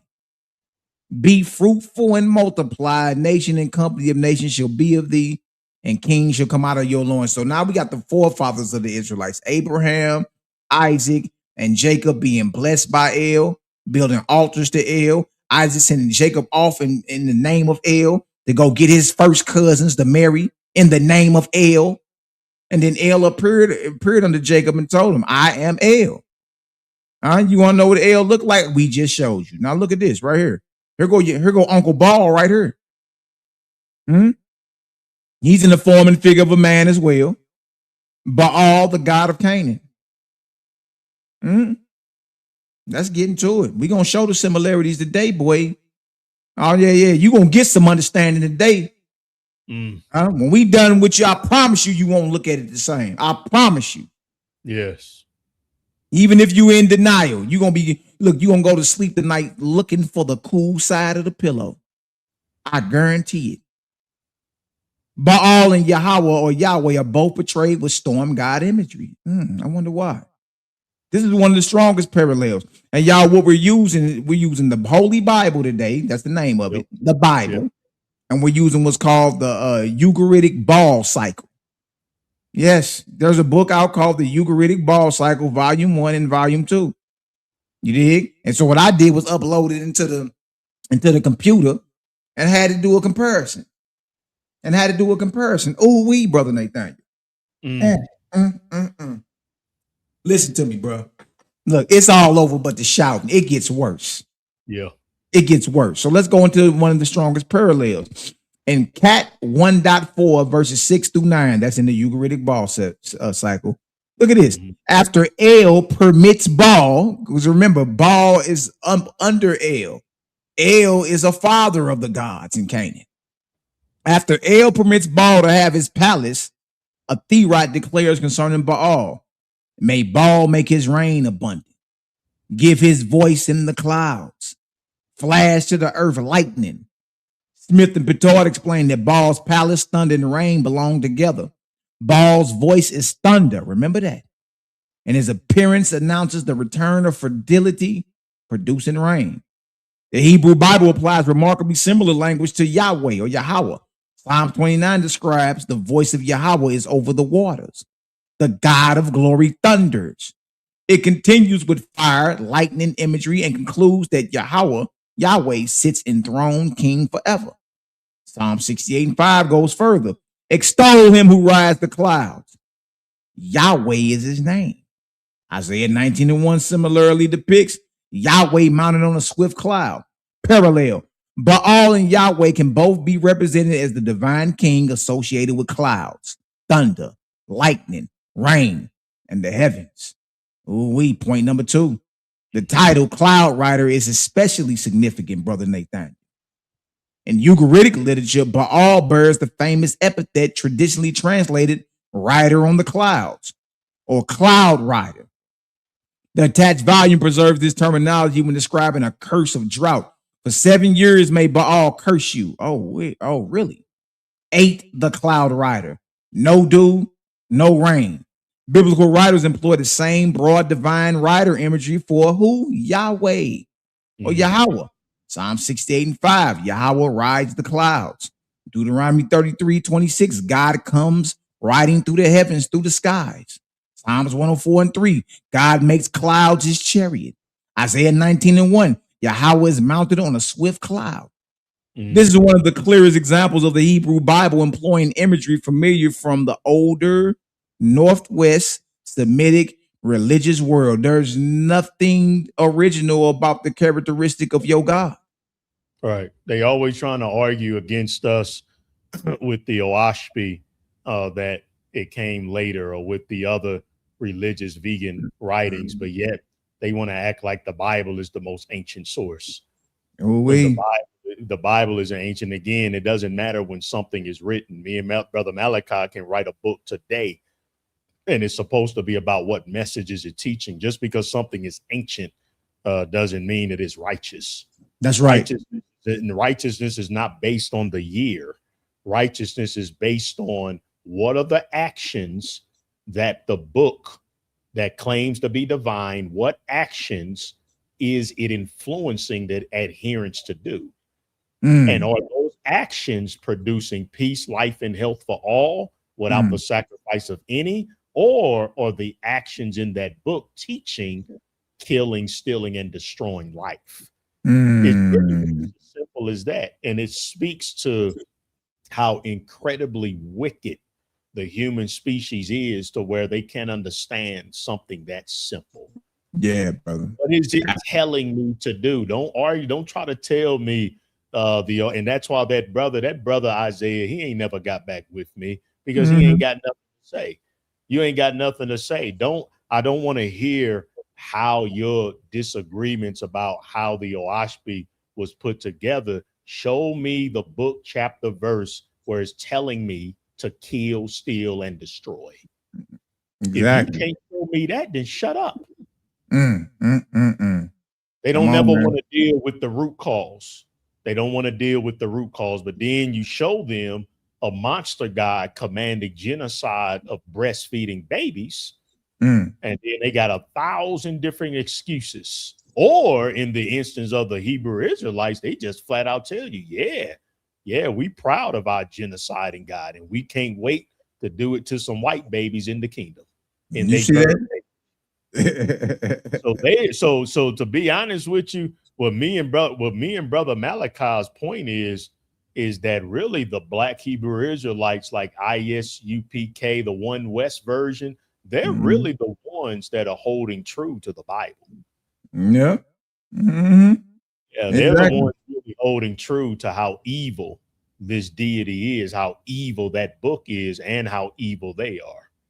I mean, look at Captain Tazariak. Look at this clown. This clown, he admits, brother Malachi. So this tells you his heart, how evil he is. He admits, he said that he joined IUSPK when he saw white people kissing their boots on the street. Yeah. He said, when I saw that white man bend down and kiss their boots, I was hooked. Wow. That's what hooked you, not them serving, taking care of children, not them building a homeless shelter. What attracted you to an organization was overt racism. Yeah. Yeah. So what that tells you about you. So again, just like Peter said, the reason why, brothers and sisters, is so hard. It's like talking to a wall when we're simply teaching a God of life and health to these vampires, is because they're evil. And they hate life, they hate creation, and they're unmerciful, uncompassionate bastards. Flat out, bro. Flat out. Easy money. Look at this right here, brother Nathaniel. Look at this. Both gods, Baal and Yahweh or Yahweh, voices are represented by thunder. The climax of Cat 1.47 is extraordinary. Baal opened a break in the clouds. Baal gave forth his holy voice. The mountains then trembled before that voice. Compare Psalms 29. The voice of Yahweh or Yahweh is over the waters. The God of glory thunders. The same psalm associates the voice with overwhelming natural power, fire, mountains, wilderness, and divine kingship. So the conceptual pattern is almost identical, brother Nathaniel. Look at this. So we can, we put the visuals on it. We got receipts, brother Nathaniel. Baal versus Yahweh or Yahweh. Ugaritic Baal, voice equal thunder. Biblical Yahweh, voice equal thunder. Ugaritic Baal, break / opening clouds. Biblical Yahweh, rides clouds / heavens. Ugaritic Baal, lightning. Biblical Yahweh, flames of fire, which is lightning. Ugaritic Baal, mountains tremble. Biblical Yahweh, Lebanon / Shirion trembles. Ugaritic Baal, divine kingship. Biblical Yahweh, king forever. Ugaritic Baal, rain giver. Biblical Yahweh, rain giver. This is not merely a vague similarity. The clusters of imagery belong to the same ancient Levantine poetic environment. It's nothing original. It's nothing original. They got the same character. Yeah. They have the same character. The guy on the left and the guy on the right. The guy on the left is Baal. The guy on the right is Yahweh. Same exact character. This is who you've been worshiping. Sure. See, point number 4. Baal and Yahweh are both portrayed as controllers of rainfall and agricultural fertility. Smith and Petard emphasized that rain is foundational to Baal's character because Ugaritic agriculture depended upon it. Each major portion of the Baal cycle tends toward the triumphant return of the rains, especially with the beginning of the autumn rainy season. Baal therefore functions as the one who provides the rain that sustains agriculture. The Bible deliberately transfers that claim to Yahweh. The confrontation with Baal in 1 Kings 17-18 is particularly important because it concerns a drought. Yahweh announces, I will send rain upon the earth. 1 Kings 18:1. Thus, 1 Kings 18 is more than a contest over which God can produce fire. It takes place during a drought and ultimately presents Yahweh, not Baal, as controller of rain. Elijah asks Israel to choose between the two deities, which mean both were being worshipped by the Israelites. Yeah. Right? Both were being, they're competing as siblings. Yeah. Woo. Point number 5. Both the warrior kings who defeat cosmic enemies. The attached study divides the Baal cycle into 3 major episodes. Baal's conflict with Yam, meaning the sea. And do y'all know Yam is the Hebrew word for sea? Yes. It ain't just a god. It's an actual word for sea or ocean. Baal's acquisition of his palace. Baal's conflict with Mot or death, which is a Hebrew word for death. Right? But in the Ugaritic Baal cycle, Yam and Mot are actual deities. Watch this. After obtaining his palace, Baal's thunderous manifestation causes his enemies to flee. He asks, "O enemies of Had, why do you tremble?" And it's explicitly called the warrior.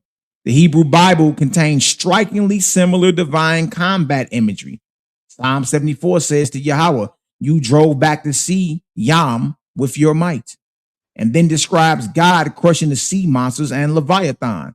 Psalm 89 portrays Yahweh ruling the raging sea and crushing Rahab. Isaiah 27:1 describes Yahweh killing Leviathan, the twisting serpent, the dragon of the sea. The motif is therefore storm, warrior, conflict with sea, chaos, victory, kingship, fertility, order.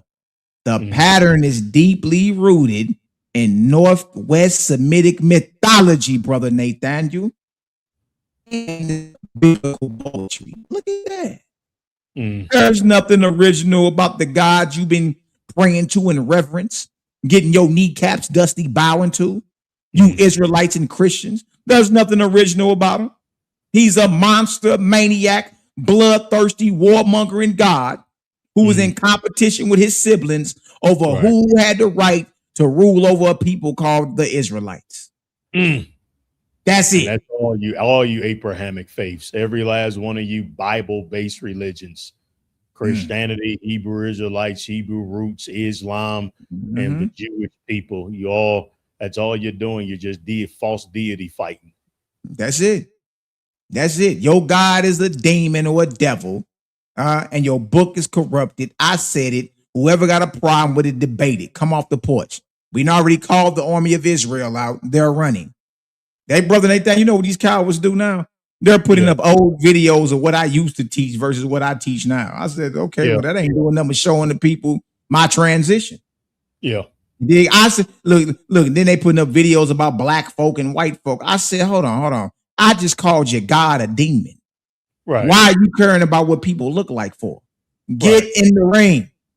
Get in the ring. We punching all on your deities and gods. Yeah. If you call for the rain, you got to deal with the mud. Yeah. You dig? That's just what it is, brother. Look at it. And why are Bible thumpers family so focused on race when the creator? That's because it's a false deity. See, the creator of all, a true loving parent, heavenly father, mother wouldn't sit there and be having his children, their children fighting over who's superior and who's supreme. Any righteous parent family, if you're righteous, when my mother and father saw me fighting with my siblings, we got a whooping. I mean, you don't fight with your brothers and sisters. Brother Malachi, if you found your children arguing and fighting, you shut that down quickly.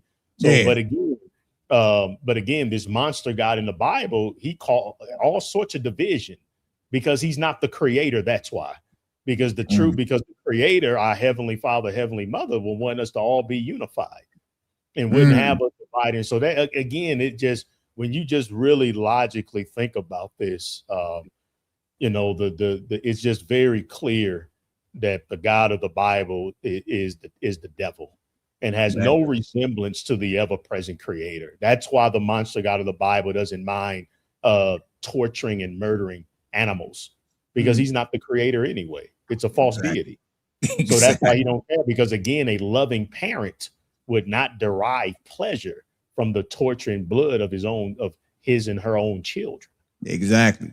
It wouldn't even allow them to fight. My sons and daughters get to fighting, boy, it'd be some furniture moving up in her. Right. Well, if y'all don't go sit down somewhere. Right. Oh, hey, Pop's over here roaring. Yeah, go sit down somewhere. Y'all don't fight each other. We don't play that. See? You end that immediately. You don't sit back and just let them fight. Yeah. You see? Yeah, everything you going over, brother, it proves that, and this is what we all have been suspecting, like this is not the characteristics of a loving parent, loving parents. No. This is not why do we love his creation more than the father of the creation? This doesn't make sense. Then all these people say is his ways are higher than our ways. That's all they ever say.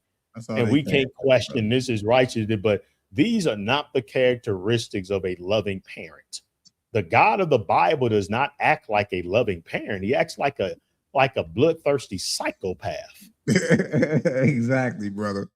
Exactly. He was off his meds. You don't get his blood in time, boy. You better watch out. He'll kill you over a bloody baby penis. A bloody baby penis. Yeah, that's what I'm saying. Yeah, just some Jeff Epstein type of stuff. But the God of the Bible formed a covenant based on bloody baby penis. I want you all to think about that. Why in the world would the ever-present creator be so concerned with bloodying babies' penises? Come on, man. Come on, man. And that'll get you killed, about to kill Moses, because you want to see some blood out of a baby's penis. This is crazy. Man, it's diabolical. You dig? And we here to free you from it, but you got to choose. You got to choose. You understand? Look, most of y'all going to go to the grave for following these deities. You're going to be birthed into the afterworld, the spirit world, as a slave to this deity, and you go into his cotton field. Your whole job is to build his kingdom up, and you're going to be doing that till his kingdom fall. The next time you see one of us face this, you're going to be happy to see us, because guess what we're going to be doing? Delivering your ass out of hell. Saying, come on, I told you back when we was living that this God was false. Come on. Come on. So look, you can either get down now or get down later. It's only a window. In the end, all y'all going to be on the creator side. Even those who call themselves our enemies right now. Yep. And that's why I'm turning up in this hour. Look, listen to me, brother Nathaniel. Until the creator remove me off the board, I'm firing brimstone on these Israelites and Christians. Amen. I'm firing brimstone. I belt the ass. Yes. Belt the ass, brother. Look. Your God is false and your book is corrupted. Stand on it and get in the ring. The Canaanite roots of Israel's worship. Look at this, brother Nathaniel. See, boy, them visuals is crazy. Boy, Baal El worship, sacrifices, seasonal feasts, temple services. You go to Israelite worship over here. Look, El Baal and living in the mountain. Here go Israelite worship over here. You still dealing with a false God. Even if you go ahead, bro. No, I'm just saying I'm gonna love this part, because brother, I used to go insane trying to keep that satanic biblical calendar. Boy. I purchased one from a Hebrew roots, and I was nervous, and I replaced the Gregorian calendar with this calendar and had the little Bible verses on it, and I'm trying to memorize the names and get stressed out over having some yeast in my house. I mean,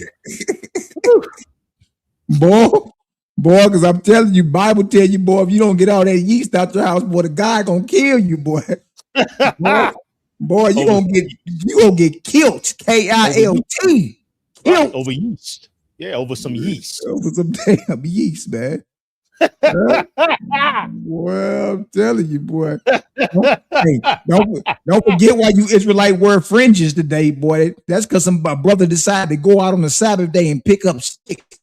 God told Moses and them to brick him and put fringes on your garments. You wear fringes because of death. Because somebody said, you know what, I ain't get enough wood the day before on preparation day. Let me go gather some sticks for my firewood. They caught him outside gathering sticks. Moses and them detained him, arrested him. And this is court. This is not the real Moses. This is biblical Moses. Right. They detained him, right? And then asked jealous Jehovah, what should we do? He said, brick him, stone him to death. And it's right in Numbers 15 for y'all to think I'm lying. Right? Numbers 15, 30 something on down. You'll run right into it. And right after that, he commanded Yahweh, the biblical monster, commanded you Israelites to put strings on your garments. And you got Negroes running around here today claiming if you don't got a damn shoestring hanging off your clothes, that you sinning, brother, and you may suffer eternal hellfire. Yeah. Yeah. They're putting it on motorcycle pans and wearing leather pans made from dead murdered cows. Come on, man. Off, and they think that I mean, it's just, whew. Boy, I'm telling you, boy. I'm talking about kindergarten. You gotta put your little sticky name badge on. Stand in the single file line. You brothers are in kindergarten, what we call kindergarten in the creative game. Point number 6. Both religions connected to the deity's earthly temple with his heavenly residence. Smith and Petard stressed that at Ugarit, the heavenly palace and earthly temple were theologically related. Temple ritual created a setting in which the deity could be regarded as present and accessible to worshipers. The Baal cycle itself is dominated by Baal's quest to obtain a palace. When the palace is completed, my house I have built of silver, my palace of gold. The biblical temple likewise functions as the earthly dwelling place of Yahweh. Exodus 15:17 calls it the place you made to dwell in, the sanctuary which your hands established. So in both systems, there is a theological correspondence: heavenly divine residence, earthly temple / sanctuary. Point 7. The physical Baal temple and the Jerusalem temple have notable structural similarities, Brother Nathaniel, meaning they built the same. So the temple in Jerusalem, built by Solomon, the son of David, was built the same as the temple of Baal in the same land. Oh, brother, somebody gonna be mad. The attached volume provides unusually valuable archaeological information about Baal's temple at Ugarit. The temple identified with Baal had a surrounding temenous wall, an exterior courtyard, a substantial altar in that courtyard. That's that altar of burnt offering, Brother Nathaniel. A temple raised on a podium, a front of vestibule, a larger rear cella, a staircase apparently leading upward to the roof. The Jerusalem temple described in 1 Kings likewise proceeds inward through increasingly restricted sacred space. Its innermost chamber was the Debir, or Holy of Holies. He built it inside as an inner sanctuary, as the most holy place. 1 Kings 6:16. Look at this. Let's go ahead and look at it. We put the visuals on it. Yes, sometimes, Brother Nathaniel, the words ain't enough. Yeah, no, I agree. Sometimes you got to put it right in people's face so they can see. Hold on, bro. What you mean? There it is right there. There it is right there. It's almost identical. Baal on the left, Yahweh on the right. Both have a sacred compound or a sacred complex. Both have a courtyard. Both have a large altar or a great sacrificial altar. There it is right there. Both have an elevated temple or elevated sanctuary. A vestibule or a ulam porch. A cella, or what the Bible call a hakal, which is the entrance into the temple. A rear sacred space, or what's called the Holy of Holies. Yes, the Canaanites already had a temple that had a rear sacred space or a Holy of Holies by the time Abraham got into the land of Canaan, brother. Yeah. Both have a divine residence or a divine dwelling place. And look at this. Both are covered with cedar and precious material. But the Bible is cedar and gold. Look at that. Unbelievable. It's built the same. Yeah. In the land of Canaan, where all these gods are being worshipped and are in competition with each other. Look at that. From the courtyard on into the sanctuary, on into the Holy of Holies, bro. It's designed the same. Yes. So the design that Solomon had to build the temple wasn't original either then. It wasn't original either. It was already temples built just like the temple he was erecting in Jerusalem, Brother Nathaniel. Yeah. See? The biblical temple's inner sanctuary is specifically described as cedar-lined and overlaid with gold. Point number 8, animal sacrifices a major similarity. You think. You think, because all of them want their blood. Yep. That's what they agree in. They agree on blood. All agree on that.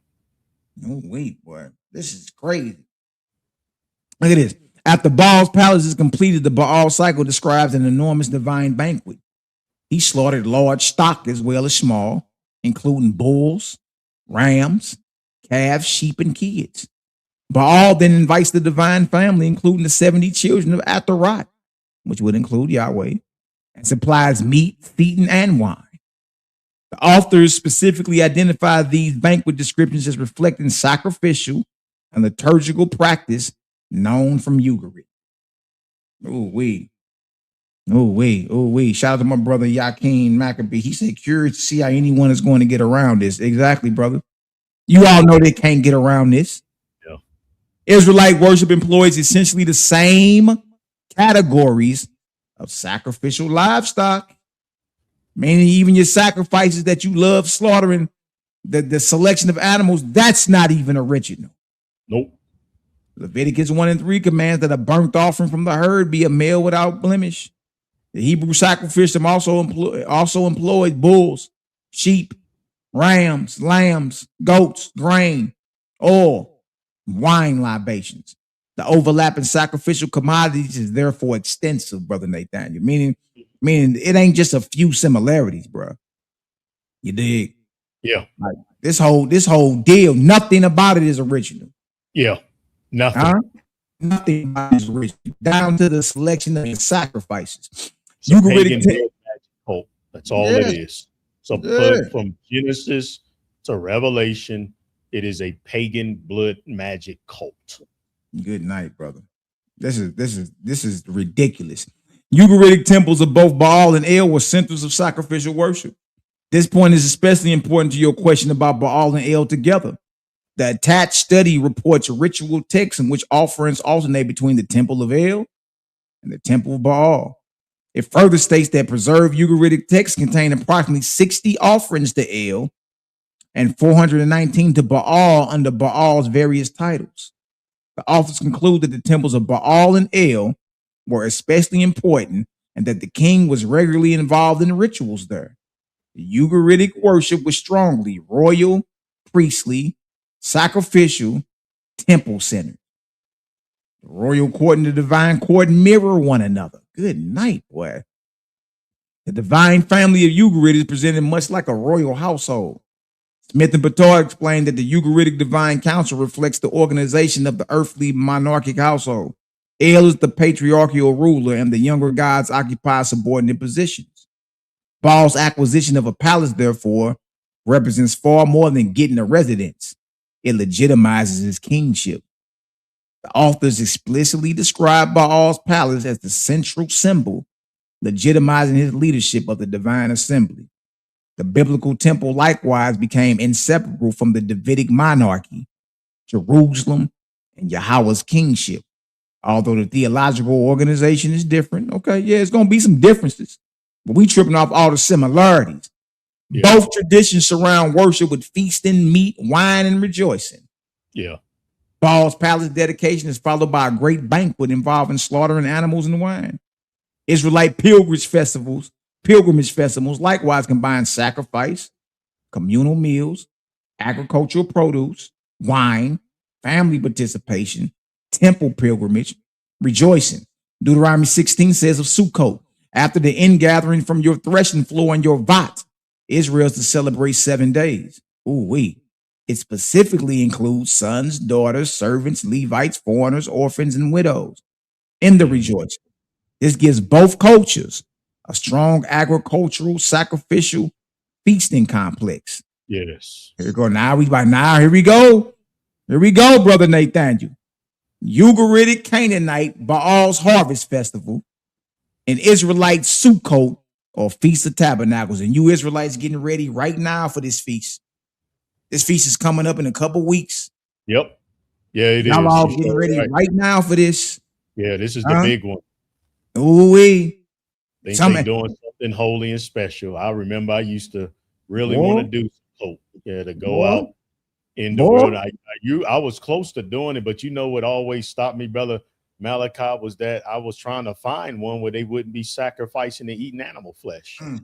And I could never find it. So I was never able to attend a Sukkot because I refused to attend a Sukkot that wasn't going to be vegan. And that's all they're doing here. These are just blood magic rituals. This is just a week-long pagan blood magic feast. Yeah, man. You just sacrifice animals, get drunk, and God knows what else these organizations are doing this week-long pagan blood bath. And before we get into that, family, I do want to ask you all to like, share. And if, brothers and sisters, you happen to be tuning in, if you did not submit anything for our children for this month, please do so now. We're down to right a little under $1,000. And then that'll complete them being able to go on their field trip. So if anybody's tuning in and you did not sponsor an orphan this month for $40, please do so now. So we can go ahead and complete that balance. I'll be preaching to our children tomorrow morning, and I'll upload the footage. The field trip is on the 30th. The field trip is on the 30th. We had some issues with our website. The website is back. It is operational. So let's go ahead, brothers and sisters, with all of us tuning in now. If all of us make sure we do have sponsored at least an orphan, and we can go ahead and have that $13,000 complete. I did the organic pass drive today. I released the footage tomorrow. We served over 3,000 girls, and then we had the 4,000 for their basic essentials. All these children you all see on the screen are orphans that we care for at this church, and we're taking them on a field trip. So the whole point, family, of us going over all of this is to get you all away from blood magic to what you see on the screen, which is true salvation. What we're trying to tell you is that the ever-present creator, this is what our Heavenly Father, Mother requires, which is a life of service and a life of giving. So please, family, if you had not sponsored, it's not too late. We're still right about $1,000 short of completing. It's not too late to make sure you work out your true salvation by supporting one or more of these beautiful children this month. I always have extra expenses, so extra fund. There's no such thing as having extra funds when it comes to caring for children, Brother Malachi. I mean, it doesn't exist. You know, so always keep that in mind, family. So it doesn't matter if we raise over. If some of you all want to give $1,000 or $2,000, then go ahead. I mean, I'm in charge of this children's home, so when extra expenses arise, that falls on my shoulders. So please, family, use one of the many ways you see on the screen to practice true salvation, rising above selfishness. That is the entire point. It does no use to just learn the knowledge, but you're not applying the knowledge. And the point of us going over all of this is that you will learn what is it that the Creator requires. And the Creator requires us to live a life of giving and a life of service. That's right, brother. That's right. That's right. Stop being rebellious all your life. Stop being rebellious all your life. Do something righteous and do something good. And that's what all the Creator requires of us. Get outside and do something good for somebody and get your spiritual grade up, man. Right now, we're failing. As humanity, we're failing. We're flunking. Your grades are not up. You're not living a life of service. And that's what all of us are supposed to be living like that. Right? Your life is supposed to be dedicated to service, to helping those who are less fortunate, raising them up out of darkness. That's what you're supposed to be doing. We're resurrection workers. We're resurrection workers. That's our job title. Resurrection workers. Brother, I salute what you're doing, brother. You know what I mean? It's very, very inspirational. It is. Thank you, brother. All right. Let's get back to it. Now watch this right here. Yeah, I used to do the tabernacle, the suit coach, go to Walmart, go get me a temple in Walmart. I mean, go get me a tent from Walmart. You know what I mean? Yeah. So me too, bro. You know, I mean, actually one of my favorite ones I used to enjoy. How much flesh and alcohol did you do at these? Forget about it, bro. We probably came like this close to being drunk, right? Or did you all go all the way? Yeah, I mean, I was never drunk or nothing, but I was feeling good. Yeah, we'd be out there drinking wine and Don Julio and eating to turn some flesh up. We got about 10 barbecue pits out there. Woo. Yeah, man. Yeah, call ourselves doing a baptism in the Merrimack River out there. We used to go out to Sullivan, Missouri, in Merrimack State Park, man. They got clear. You can see the bottom of the river out there. We baptism out there, and yeah, man. You dig? So I was caught up in it too. But watch this, time in the land of Canaan. While you celebrating the Feast of Tabernacles, the devotees, the ball, are doing the same exact thing. Sukkot before Israel. Look at that. 15th day of the 7th month. What the Canaanites call their first month. And some of the Jews tell you this is the new year for them. They'll tell you, like, instead of it being the new year in the spring, they say it's in the fall. It's doing the 7th month feast. This is the new year. All right. Watch this. The most striking calendar parallel is the Ugaritic Autumn Festival in Sukkot. Good night, boy. I hope y'all sitting down for this one. Yes. This is one of the most significant findings in your attached book. The book is the Ugaritic ball cycle, for y'all that don't know. Volume 2. I uploaded it into the AI and told him give me a point-by-point comparison between Yahweh of Bible and El and Ball of Ugarit of Canaan. Boy, what it shot back out to me, boy, frighteningly accurate. It made the hair stand up on my back. Whoa! Whoa! And then this proves here, like when you read passages in the Bible where it says, I despise your feast days. Woof. This is one of the most significant findings in your attached book. Smith and Petard discuss Ugaritic rituals, text Cat 1.41/1.87. They then make an extraordinary observation. The Ugaritic rites concentrate not on day 1, but on the 15th day of the month and the 7 days following, and state that this is closer to the Israelite feast of Sukkot. Compare to Torah. Ugaritic fall harvest ritual, Cat 1.41/1.87. First month of Ugaritic year, which is the 7th month on the biblical timeline. Now remember, some Jews tell you the new year, look, they switched the biblical year this month. They don't do it in the springtime during the Exodus. It's during the 7th month. So first month of Ugaritic year, major ritual beginning around the 15th day. That's just like in your Bible. Followed by approximately 7 days, autumn, harvest setting, grapes, wine, return of rainy season, biblical Sukkot, Leviticus 23, 3-4. On the 15th day of this 7th month, there should be the Feast of Booths, 7 days. Leviticus 23:39 explicitly connects it with completion of the land's harvest. The striking pattern. Here it go, y'all. See, sometimes you got to put it in visuals. Words ain't enough. Yeah. Right? We got your Israelite tradition on the right, and we got your Canaanite and Ugaritic tradition on the left. Let me zoom in a little taste. Yeah, zoom in.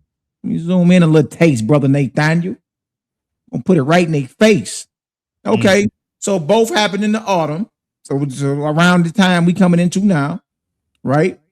Ugaritic festival is the fruit or grape harvest. Agricultural context, the biblical is the end gathering. Yeah, what are they gathering in? It's the grape harvest, fruits and grapes. The important day is the 15th day of that month. Same for the biblical, 15th day. Duration, 7 following days. Duration, 7 days.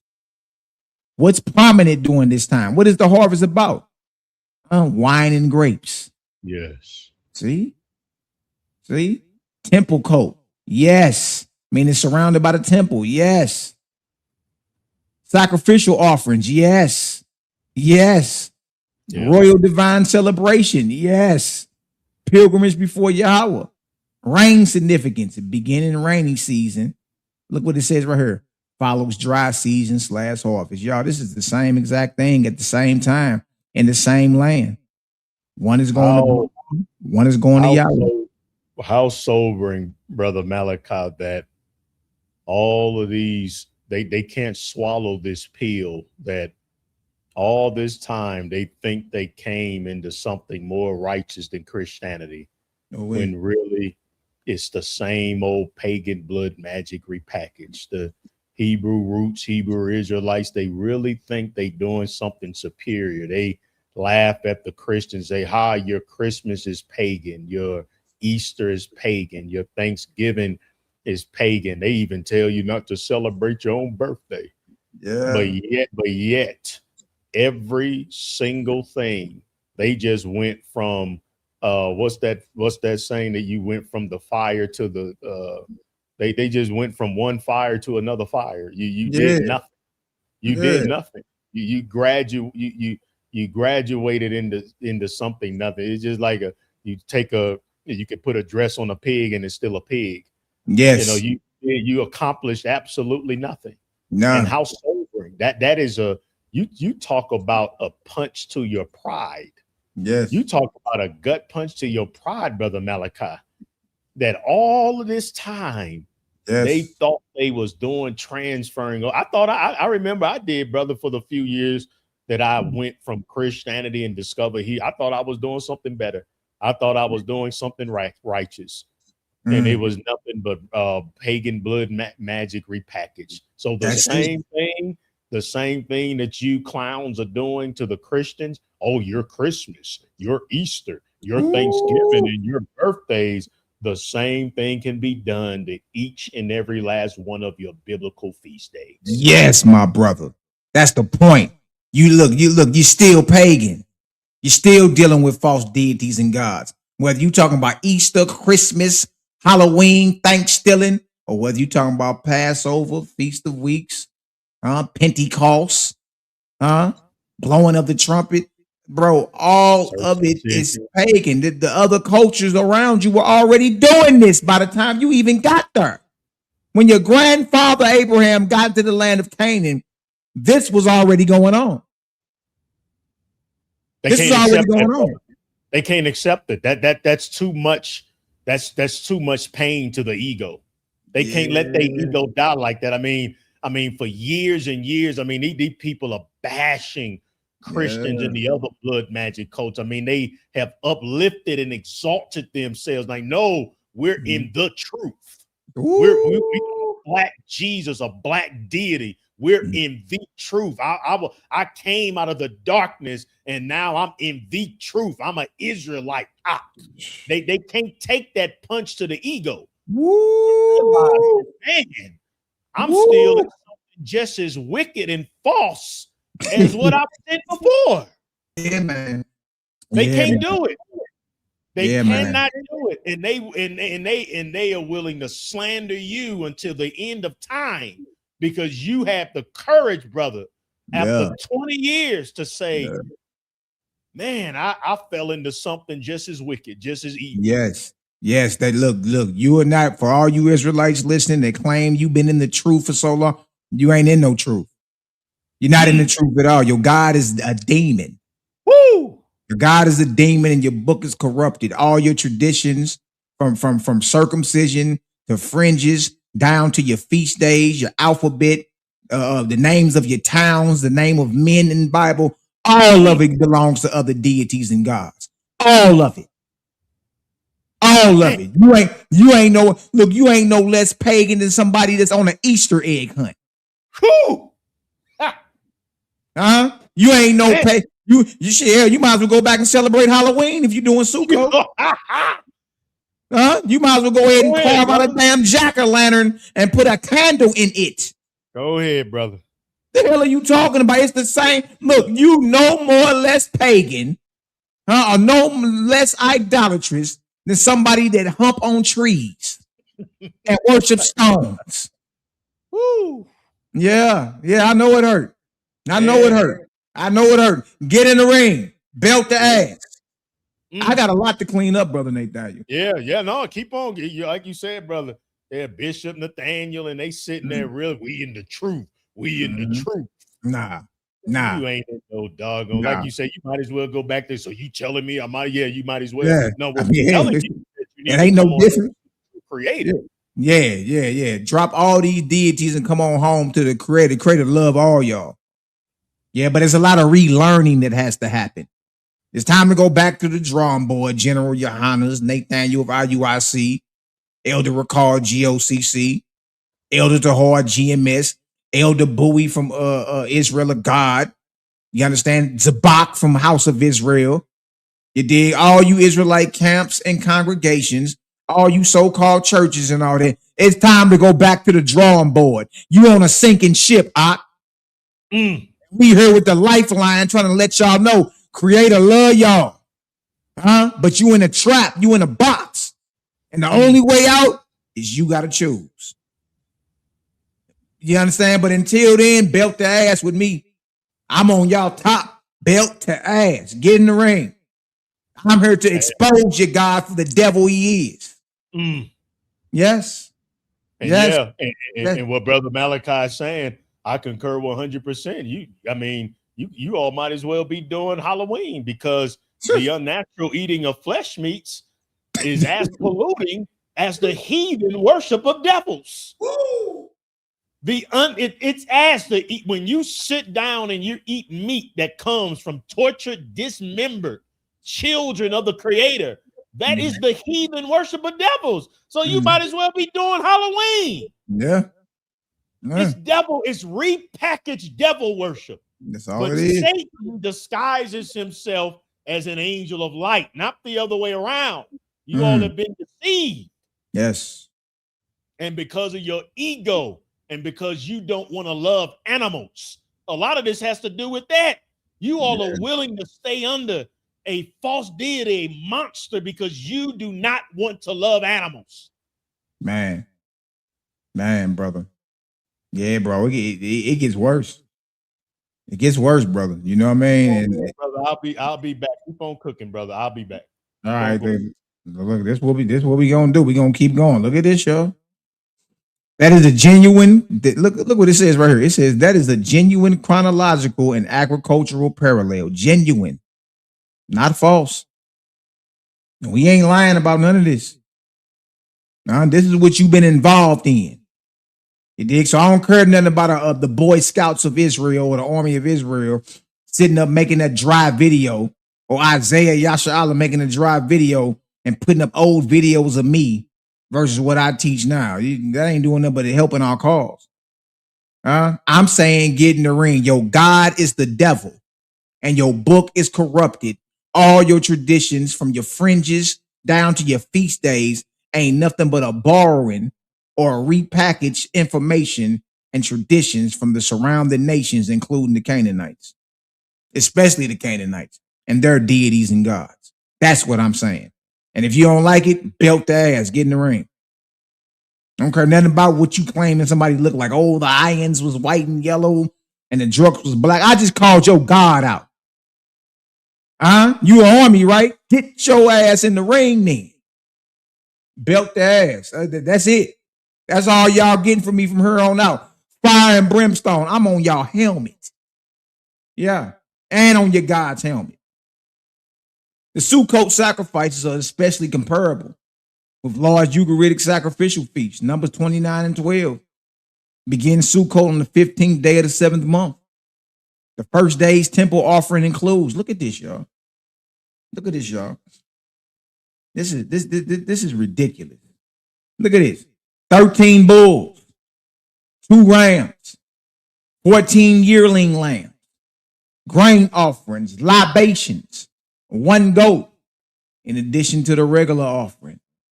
The number of bulls decreases during the 7-day festival. The Ugaritic ball celebration similarly emphasizes slaughtered bulls and fatling rams, along with calves, sheep, kids, and wine. So both traditions unite. Look at this. Yeah, Cal, that re-rock. That's all they do is just re-rock. Yeah, so both traditions unite. Temple plus autumn plus animal sacrifice plus wine plus communal divine feast plus multi-day celebration. 7 days exactly. Now you wonder why I tell you in the Bible, why I despise your feast days. Oh, you wonder why now. And look, when we look at this in a different version, you're going to see the God Sukkot. Yeah, Sukkot booth. False God and deities. You still under a trap. Belt to ass. That's just what it is with me. Belt to ass. Yeah, look at this. I despise Amos 5:21-26. I despise your feast days. And I would not smell in your solemn assembly. Though you offer me burnt offerings and your meat offerings, I will not accept them. Neither will I regard the peace offerings of your fat beast. Look at that. Take thou away from me the noise of your songs, for I will not hear the melody of your vows. Up there at the Passover and during the Feast of Tabernacles, singing and rapping and the Almighty ain't with none of it. Your feast days are hated. Why? Because they belong to false gods. That's why. But let judgment run down as waters and righteousness as a mighty stream. Have you offered unto me sacrifices and offerings in the wilderness 40 years, O house of Israel? That's a question. But you have borne or carried the tabernacle, the Sukkot, of your Molech, and Chiun, your images, the star of your God, which you made to yourselves. That's a lot of yours. That's a lot of yours. Huh? I despise your feast days, and I will not smell in your solemn assemblies. Though you offer me burnt offerings and your meat offerings, I will not accept them, neither will I regard the peace offerings of your fat beasts. Take thou away from me the noise of your songs, for I will not hear the melody of your viols. That's a lot of yours. Have you offered unto me sacrifice and offerings in the wilderness 40 years, O house of Israel? Question. But you have borne the tabernacle of your Molech and Chiun, your images, the store of your God, which you made to yourselves. Y'all, that's a lot of yours being dropped. Let you know the Almighty ain't with none of it. Let's look at it in a different version. Amos 5:25-26. Now, was it to me you were bringing sacrifices and offerings during the 40 years in the wilderness, Israel? Look what it says in the NLT. The answer, no. No. You served your pagan gods, brother Nathaniel. You see this?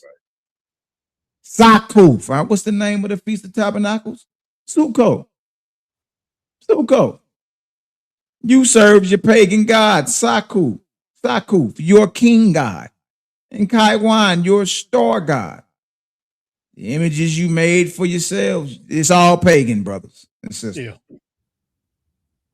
It's all pagan. Man, that's something, brother. How, man, that's something, man. I'm just imagining all these Power Rangers about to do the Feast of Tabernacles, or in Passover, when the Power Rangers really get dressed up for Passover, and literally they're doing the same thing as when you dress up in costumes and go out on Halloween. You worshiping the same deity. Yeah. You doing the same, but the ones doing Halloween, they ain't under no deception. They know what they doing. But you got these people dressing up in expensive costumes, and they really believe they doing something more righteous. Yes. That's what's so sad, brother, is how deceived they are to where they call it the truth. I remember they used to ask me that, how long you been in the truth, Ak? Yeah, man. You know, they love to end it with the Ak. But you know what? But the reason why what makes them unmerciful, uncompassionate bastards is that, again, the major roadblock to all of this false deity worship is they don't want to leave the animals alone. Yeah, that's why you got the demon possessed black sister, who I hope you all send her this Naphtali. That this sister gonna go live condemning me because I love animals more than her monster god. That's the major stumbling block, brother Malachi. Am I on to something when I say that really, even with all the pushback you get, is really because of the animals? It is. That's exactly what it is. That's what it comes down to. Yeah, it comes down to you. Look. It's the norm now to slaughter and torture billions of animals. You dig? And you don't bat an eye at it. Now, if we replace the animal with Negro, what if they was torturing and slaughtering Negro for clothing and for food? And mounting Negro heads up on walls that they caught doing a hunt. Got a 14-point buck here, brother Nathaniel. Oh, it'll be an outcry from here to Nova Scotia. Oh, but because it's an animal. Yeah. Now you over here like you lose all sense of compassion and common sense. And but that's what I'm saying. I'm not look belt to ass. I'm on their helmet. Belt to ass. You dig? Your God, your God is the one that condones this. So I'm punching on him and you. Belt to ass. Let's continue. Yeah. You dig? We wrapping up. Yeah. Wrapping up, brother. Look at this right here. The Hebrew Bible itself preserves Baal worship among Israelites. Look at that. The Bible does not portray Baal worship merely as something practiced by distant foreigners. Look at this. The famous Carmel narrative describes Israelites wavering between the two.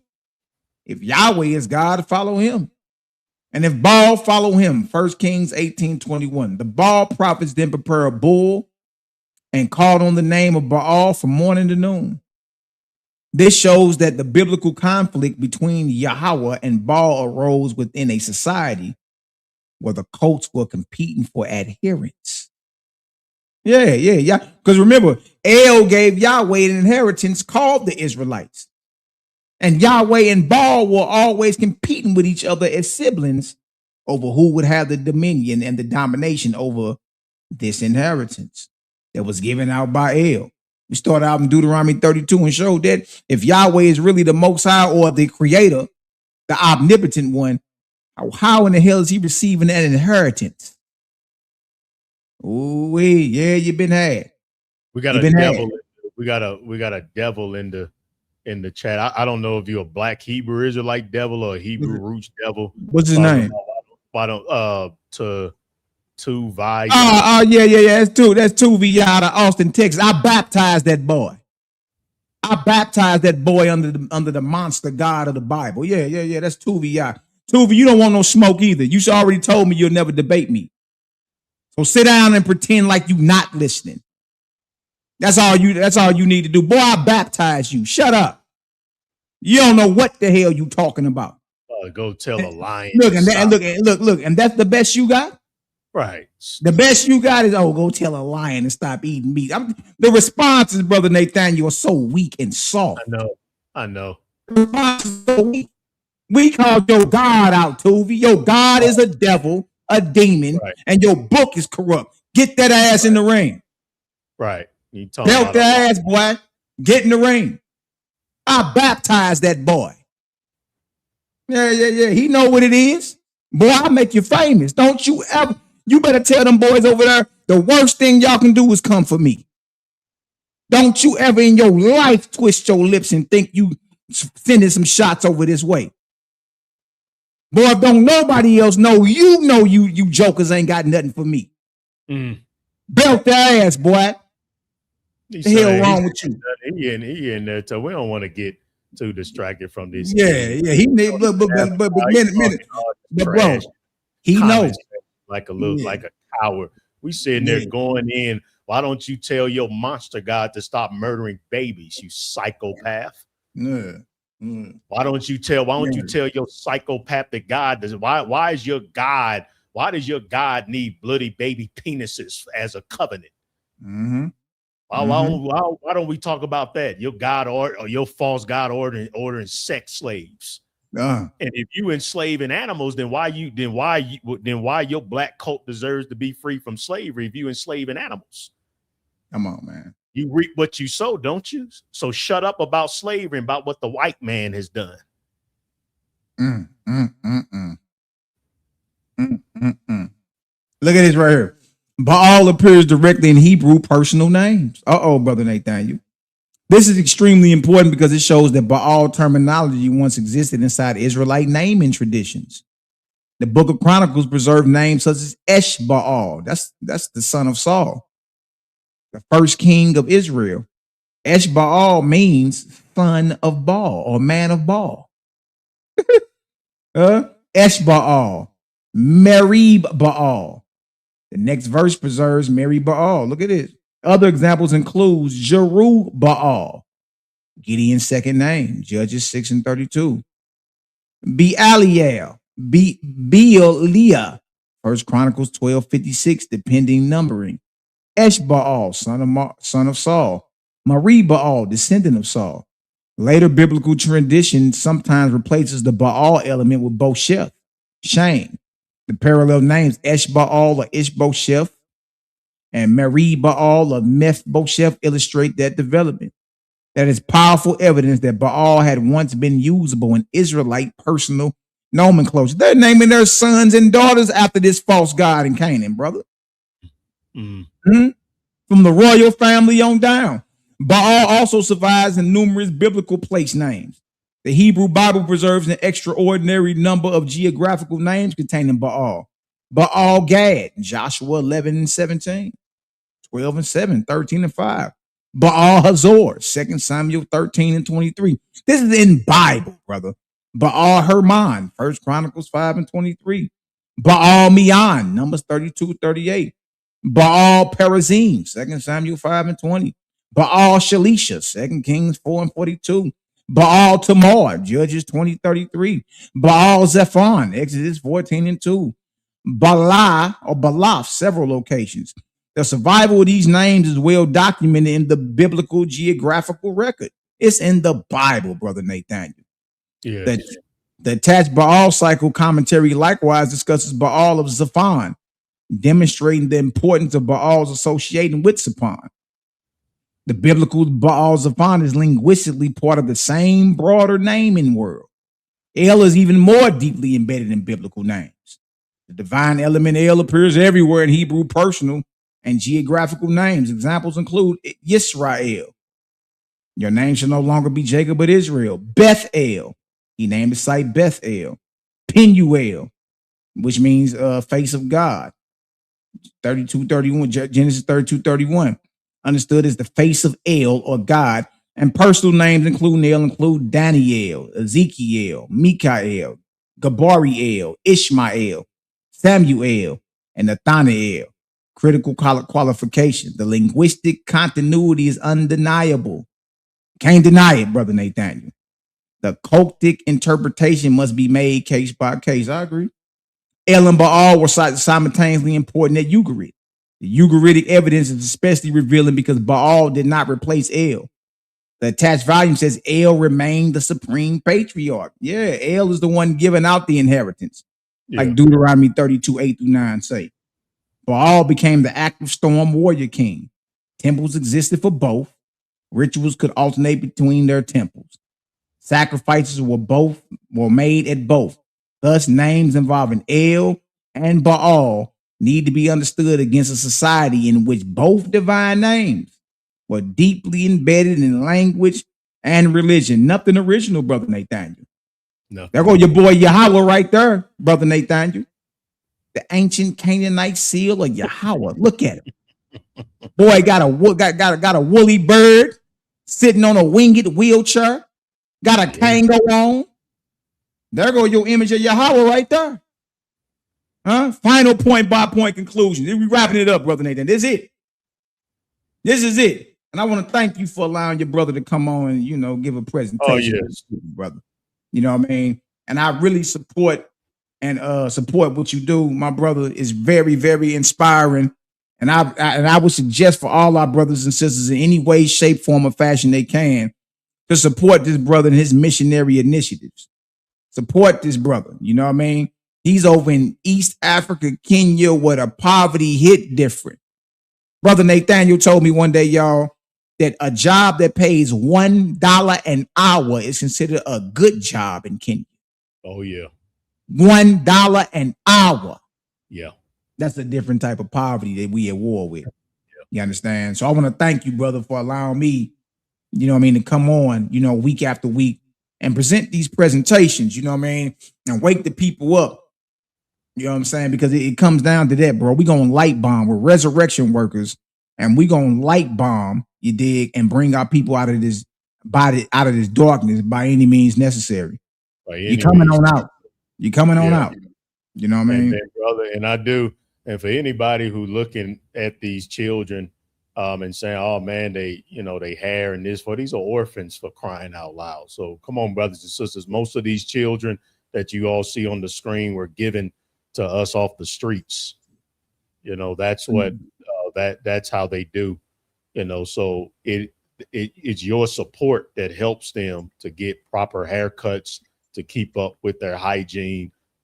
So please don't judge and look at the condition. I'm doing the best that I can, brothers and sisters. I mean, most of us, we have a difficult time coming out of blood magic and giving and practicing true salvation. So we had somebody that gave $100 through Cash App. So we had about $990, $980.50 or $50 to complete funding the field trip.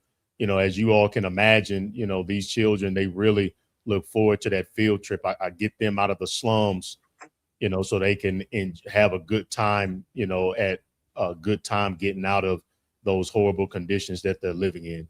So let's go ahead, family. Let's finish up the job with that. If we go over, For those of you who might be new and first time hearing about this, and you want to still offer major support towards it, any leftover funds still will go back to the children, because their expenses really add up to about $7,000 a month.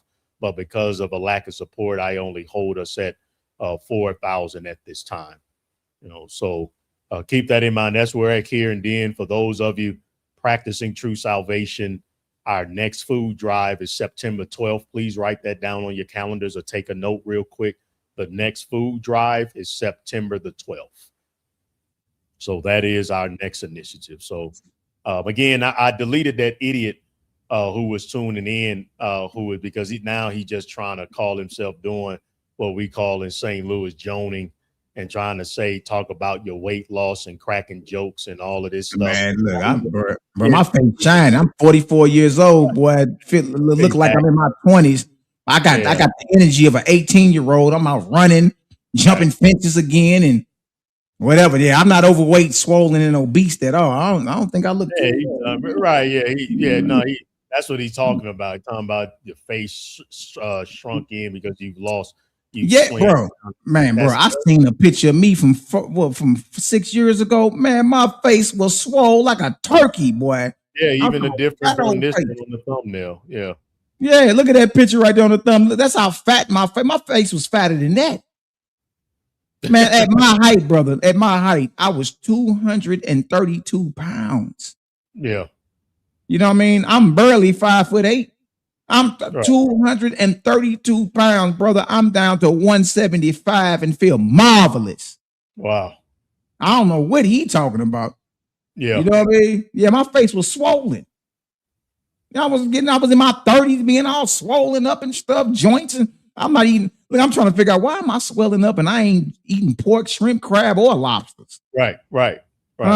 All type of build up around my joints, and bro. Like, I feel marvelous. I don't know what you talking about. He didn't even address. He didn't accept your challenge, or you just come on hating, talking about how another man look, and then you ain't even accepting the challenge. So you a punk and a coward. Yeah. I've been a vegan for 13 years, brother. I'm with you. He talking all that trash. You lucky I ain't in St. Louis, because we could go on down at a Marquette Recreation Center and put the gloves on. You know what I mean? Get in the ring or get under the wing, and brother, you sound suspect even, you know what I mean, critiquing what another man look like. I don't know what the hell wrong with I know all them players. We can go. What's the one in North City? Got Hope Woe. Yeah, Whoa. Got Tandy over there by Sumner High School. Yeah. I'm all the way over in Kenya. You talking all this noise, and you too weak to even accept the debate. And we sitting there beating up, going prime Mike Tyson on your demon god, Yahweh. You don't even want to address. And then you talking about a lion, when in your stupid Bible, the lion will lay down with the lamb. So apparently, according to your wicked, evil Bible, in Genesis 1:30, the lion was vegan at first, and then we corrupted. Exactly. We corrupted the animals. Exactly. And then in Isaiah chapter 11, your stupid Bible says that the lion will go back to Genesis 1:30. So you're talking about a lion in ignorance of your own Bible. That's how stupid you are. That's how slow. His elevator's stuck in the basement. He don't know no better, man. You know what I mean? And Tovi, the sisters ain't never told me I look like I'm Pookie from New Jack City, boy. I get compliments from sisters all the time. Boy, you over there shining, Mally. What's going on? So as long as the sisters don't think I look like I'm strung out, look like a Hell's Angel strung out on meth. As long as the sisters ain't told me I look like some type of brother that's strung out on some type of crack or something, the sisters been telling me I look pretty marvelous, brother. So click the stream your link, coward. Why don't you go ahead and click the stream your link and come on? You got so much to say. The stream your link is in, you coward. Go ahead and click the stream your link and show your face like a man. Go ahead and click the stream your link and show your face like a man. Look at him, your soul. Look at him. You still talking. Click the stream your link. Go ahead and click the stream your link. I thought you said my face was sunk in. I'm looking like I'm I'm looking like a crackhead out here. That ain't what the sisters say, boy. Come on over here and defend your terrorist monster God and your drunken black Jesus. Talking about he got red eyes because he drunk wine. What type of? Well, I mean, you all worship a deity. You all worship a Negro that look like he should be on the FBI most wanted list. Hey, bad. Nah, Toofy ain't gonna hop on. He know better. He ain't built like that. Never have. I've been to call him out to the fade years ago. Oh no, brother. Why would I debate? But let's finish this up, brother Nathaniel. Yeah. Final point by point conclusion. The attached Ugaritic Baal cycle provides very strong evidence for the following conclusions. Baal and biblical Yahweh share storm imagery, clouds, thunder, lightning, and rain. Both are depicted as warrior kings. Both are connected with the defeat or mastery of sea, chaotic waters. Both employ sacred mountain theology. Both have a divine palace, earthly temple correspondence. Both cultic system use courtyards, altars, sanctuaries, and increasingly sacred interior space. Both employed bulls, sheep, rams, goats, grain, wine, and sacrificial feasting. Both function in the same Levantine, seasonal, agricultural cycle. Ugaritic autumn worship was closely connected with grapes, wine harvest, and the return of rain. The Ugaritic autumn discussed in Cat 1.41 through 1.87 centered on the 15th plus 7 days, strikingly comparable with the Feast of Tabernacles on the 15th for 7 days in Bible. Names containing Baal survive both among biblical Israelites and throughout biblical geography. The names of your towns, brother Nathaniel. Names and places containing El are even more widespread. Israel, Bethel, Peniel, and numerous El personal names. Baal remains subordinate to authorized by El in the Ugaritic household, whereas the canonical Hebrew Bible places Yahweh in the position of supreme creator and sovereign. But remember, Yahweh received from El Israelite as an inheritance. See? So even Yahweh is subordinate to El. It's just the later Bible writers fused them together. And now you can't tell the difference. No, these are all three different distinct gods. El, Baal, and Yahweh. All worshipped in the land of Canaan. And all three are false gods in the form and figure of a man. The biblical writers, therefore, both inherit. Look, the biblical writers, therefore, both inherit Canaanite / West Semitic religious language and actively redefine it. Even your Hebrew, Paleo Hebrew letters are Canaanite. Look, most importantly, the Hebrew Bible itself recognizes the proximity between the two coats. I love how I call it coats, because it repeatedly demands that Israel make a choice between Yahweh and Baal, most dramatically in 1 Kings 18. The evidence, therefore, supports a very close cultural, linguistic, architectural, sacrificial, agricultural, and literary relationship between Ugaritic / Canaanite religion and ancient Israelite religion. There ain't nothing original about what you Israelites are doing.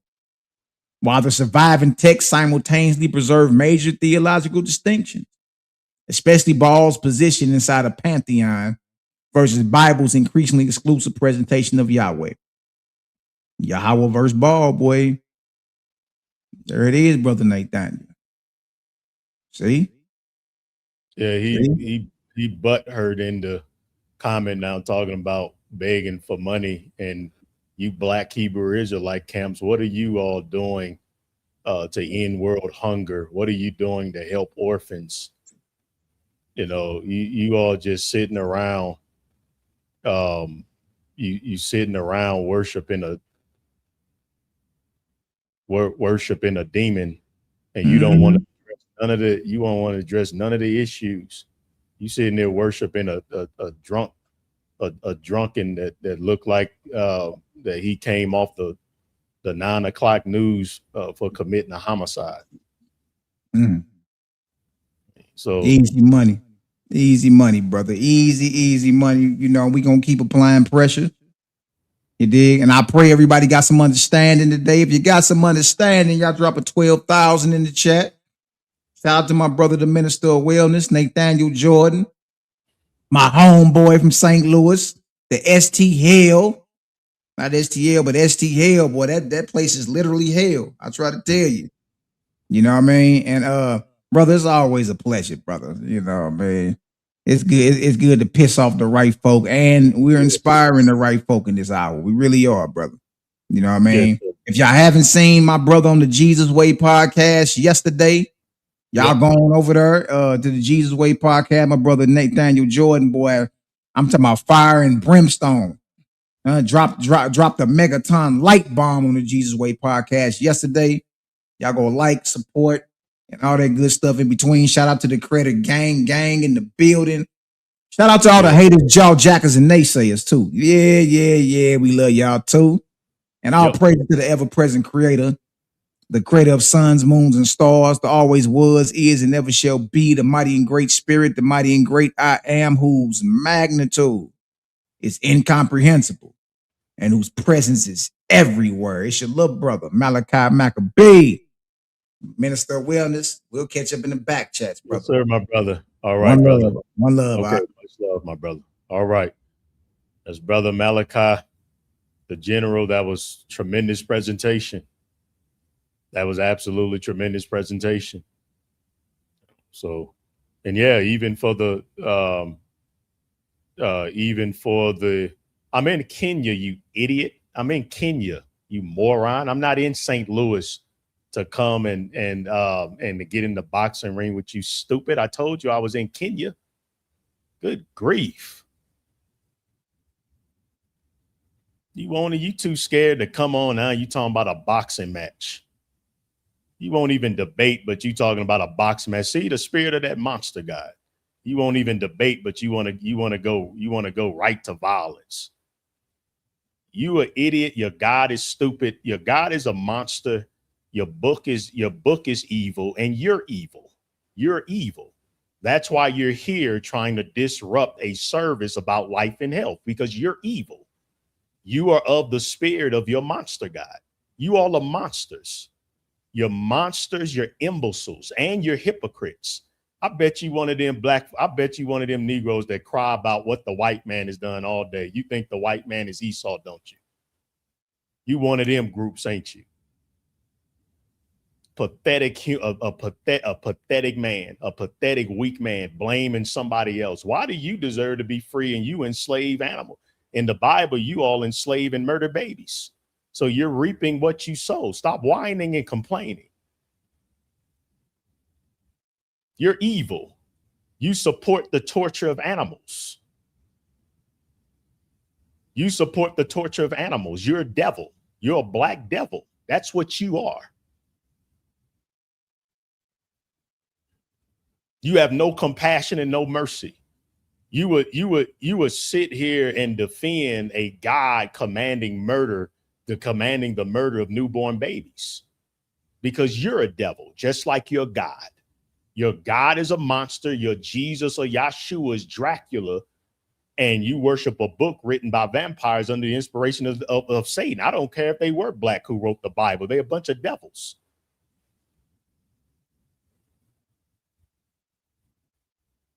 You black Hebrew Israelites ain't about squat.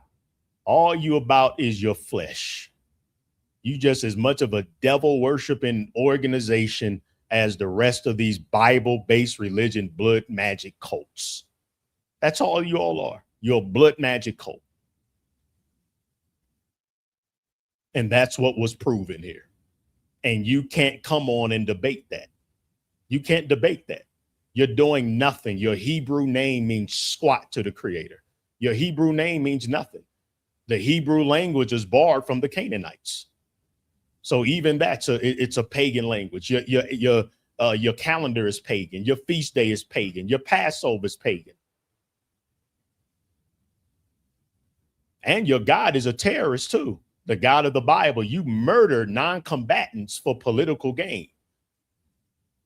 You believe that your God is gonna put you all in a doggone bird cage for heaven, while then other races are gonna be your slaves, and you call this the ever-present Creator. Your God is a psychopath. Your God derives pleasure from bloody baby penises. Your God derives pleasure from torture. Your God is a baby killer. Your God is a psychopath. Your God is a deviant. And you are too. You are. That's why you want to worship that type of monster, because you're a monster. You're a psychopath. You're a deviant. That's who you are. And so you worship a God that reflects how wicked you are.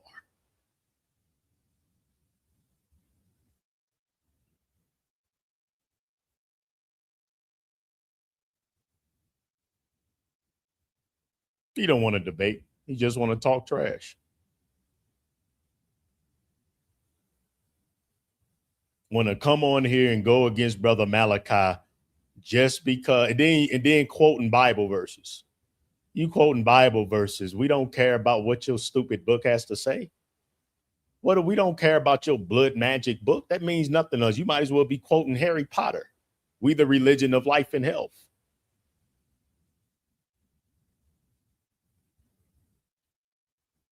So let me go ahead and put the black Hebrew Israelite retard in timeout, like the 2-year-old you are. Let me put you in timeout so I can go ahead and pray us out.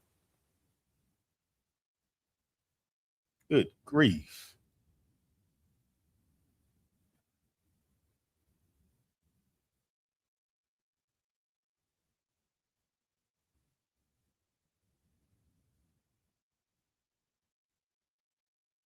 All it is because we preaching a message of life.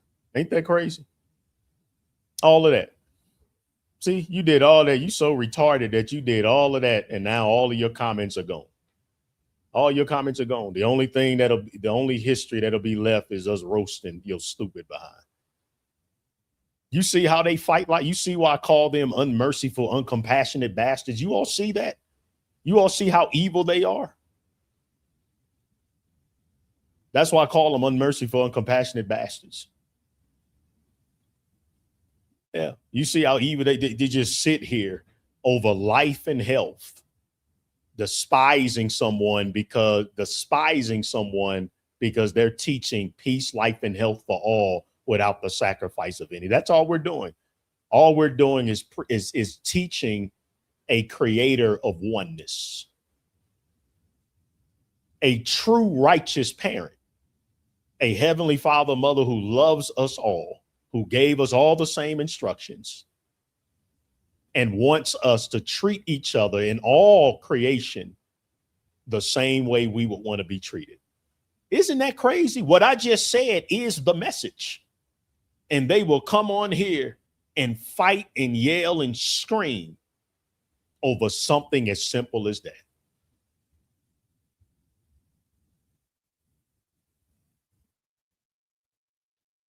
So is it really just because it's what the Bible says, or it's because that's just who they are? And the Bible just gives them an excuse to express the hateful, unmerciful, uncompassionate, psychopathic monsters they are, the beasts they are. And they just find a religion to express their hatred, express their victimhood idolatry, express their racism, express their terrorism, express their desire to be sexist against women. They want to beat women. They want to tell women to shut up, woman, in the church until we get home. And so they have this book that allows them to do those things.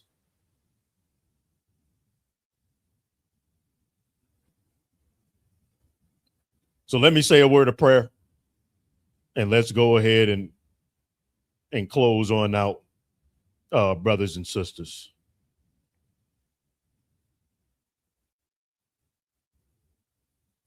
Ever-present creator, O God of life and health, we thank you for this time. We thank you for the truth that went forth, defending your righteous character. We thank and praise your holy name, for you and you alone are worthy to be praised. We speak against the blood magic cult that so many are under. We pray for their deliverance. We pray that through our righteous example, that perhaps they can be set free from the blood magic poisoning that they are under, from the witchcraft, the sorcery of blood and death that they are under. I thank you for the word that was brought forth today, not only from myself, but from our brother Malachi Maccabee of Honor and Humility STL. I pray that you protect all of us, your faithist, true Israel, children all over the world, of all races, tribes, and ethnicities, as we unite under the religion and the race of life and health for all without the sacrifice of any. We need your protection, ever-present Creator. Protect us from all hurt, harm, or danger, seen or unseen, spiritual attacks, physical attacks.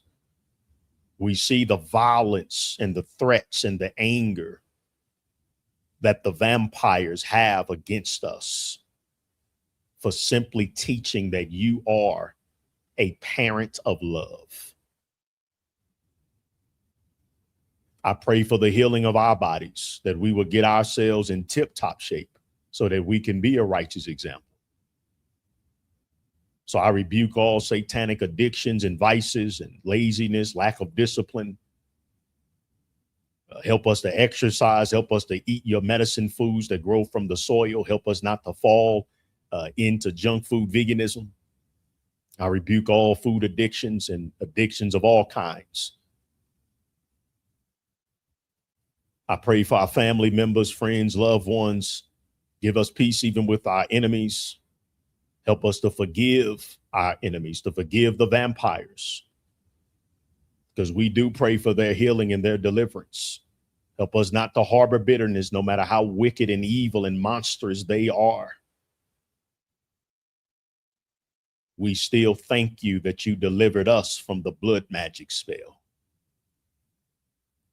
We pray for the poor, the sick and shut in, and those less fortunate than ourselves. I speak your abundant blessings and healings upon all able and willing, or willing but unable to give, to help support our children as we prepare them to go on their much needed mental health break field trip. And I pray your blessings upon the growth of the Health Reformation Church so that we can be an impact to millions of lives every single month.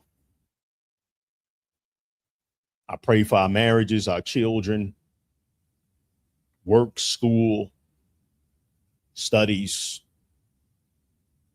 I pray condolences for those who are necessary to receive condolences. I pray for our animal brothers and sisters under the bondage and slavery and torture of the satanic human species. I pray for them, for your deliverance for our animal brothers and sisters. I pray for the healing of Mother Nature. I pray that all creation shall see your salvation. We thank you. You are the ever-present Creator, the all-powerful, all-knowing, great Spirit, our Heavenly Father, Mother. We love you, and we honor you, and we worship you alone. Amen and amen. All right, family. You all have a blessed and healthy rest of your day. Tomorrow, for the Sabbath day, what I believe I'll do is that because I have some great footage for tomorrow. The patch drive we had today, it was powerful. 3,000. I want to air that tomorrow so you all can see where your money went. Your $5,000 went for that. And then I'm going to preach to our children tomorrow morning. And then I'll come back and upload that footage as well. So I think that's what I'll do. So we got two great messages. Make sure you all tune in. It's important for you all to see, when what I do here on the ground as a full-time missionary living in the motherland. You all take care. Peace, life, and health to all of you. All beautiful children of the ever-present Creator of all races, tribes, ethnicities. We are one. We are the religion and the race of life and health. You all take care. Until next time.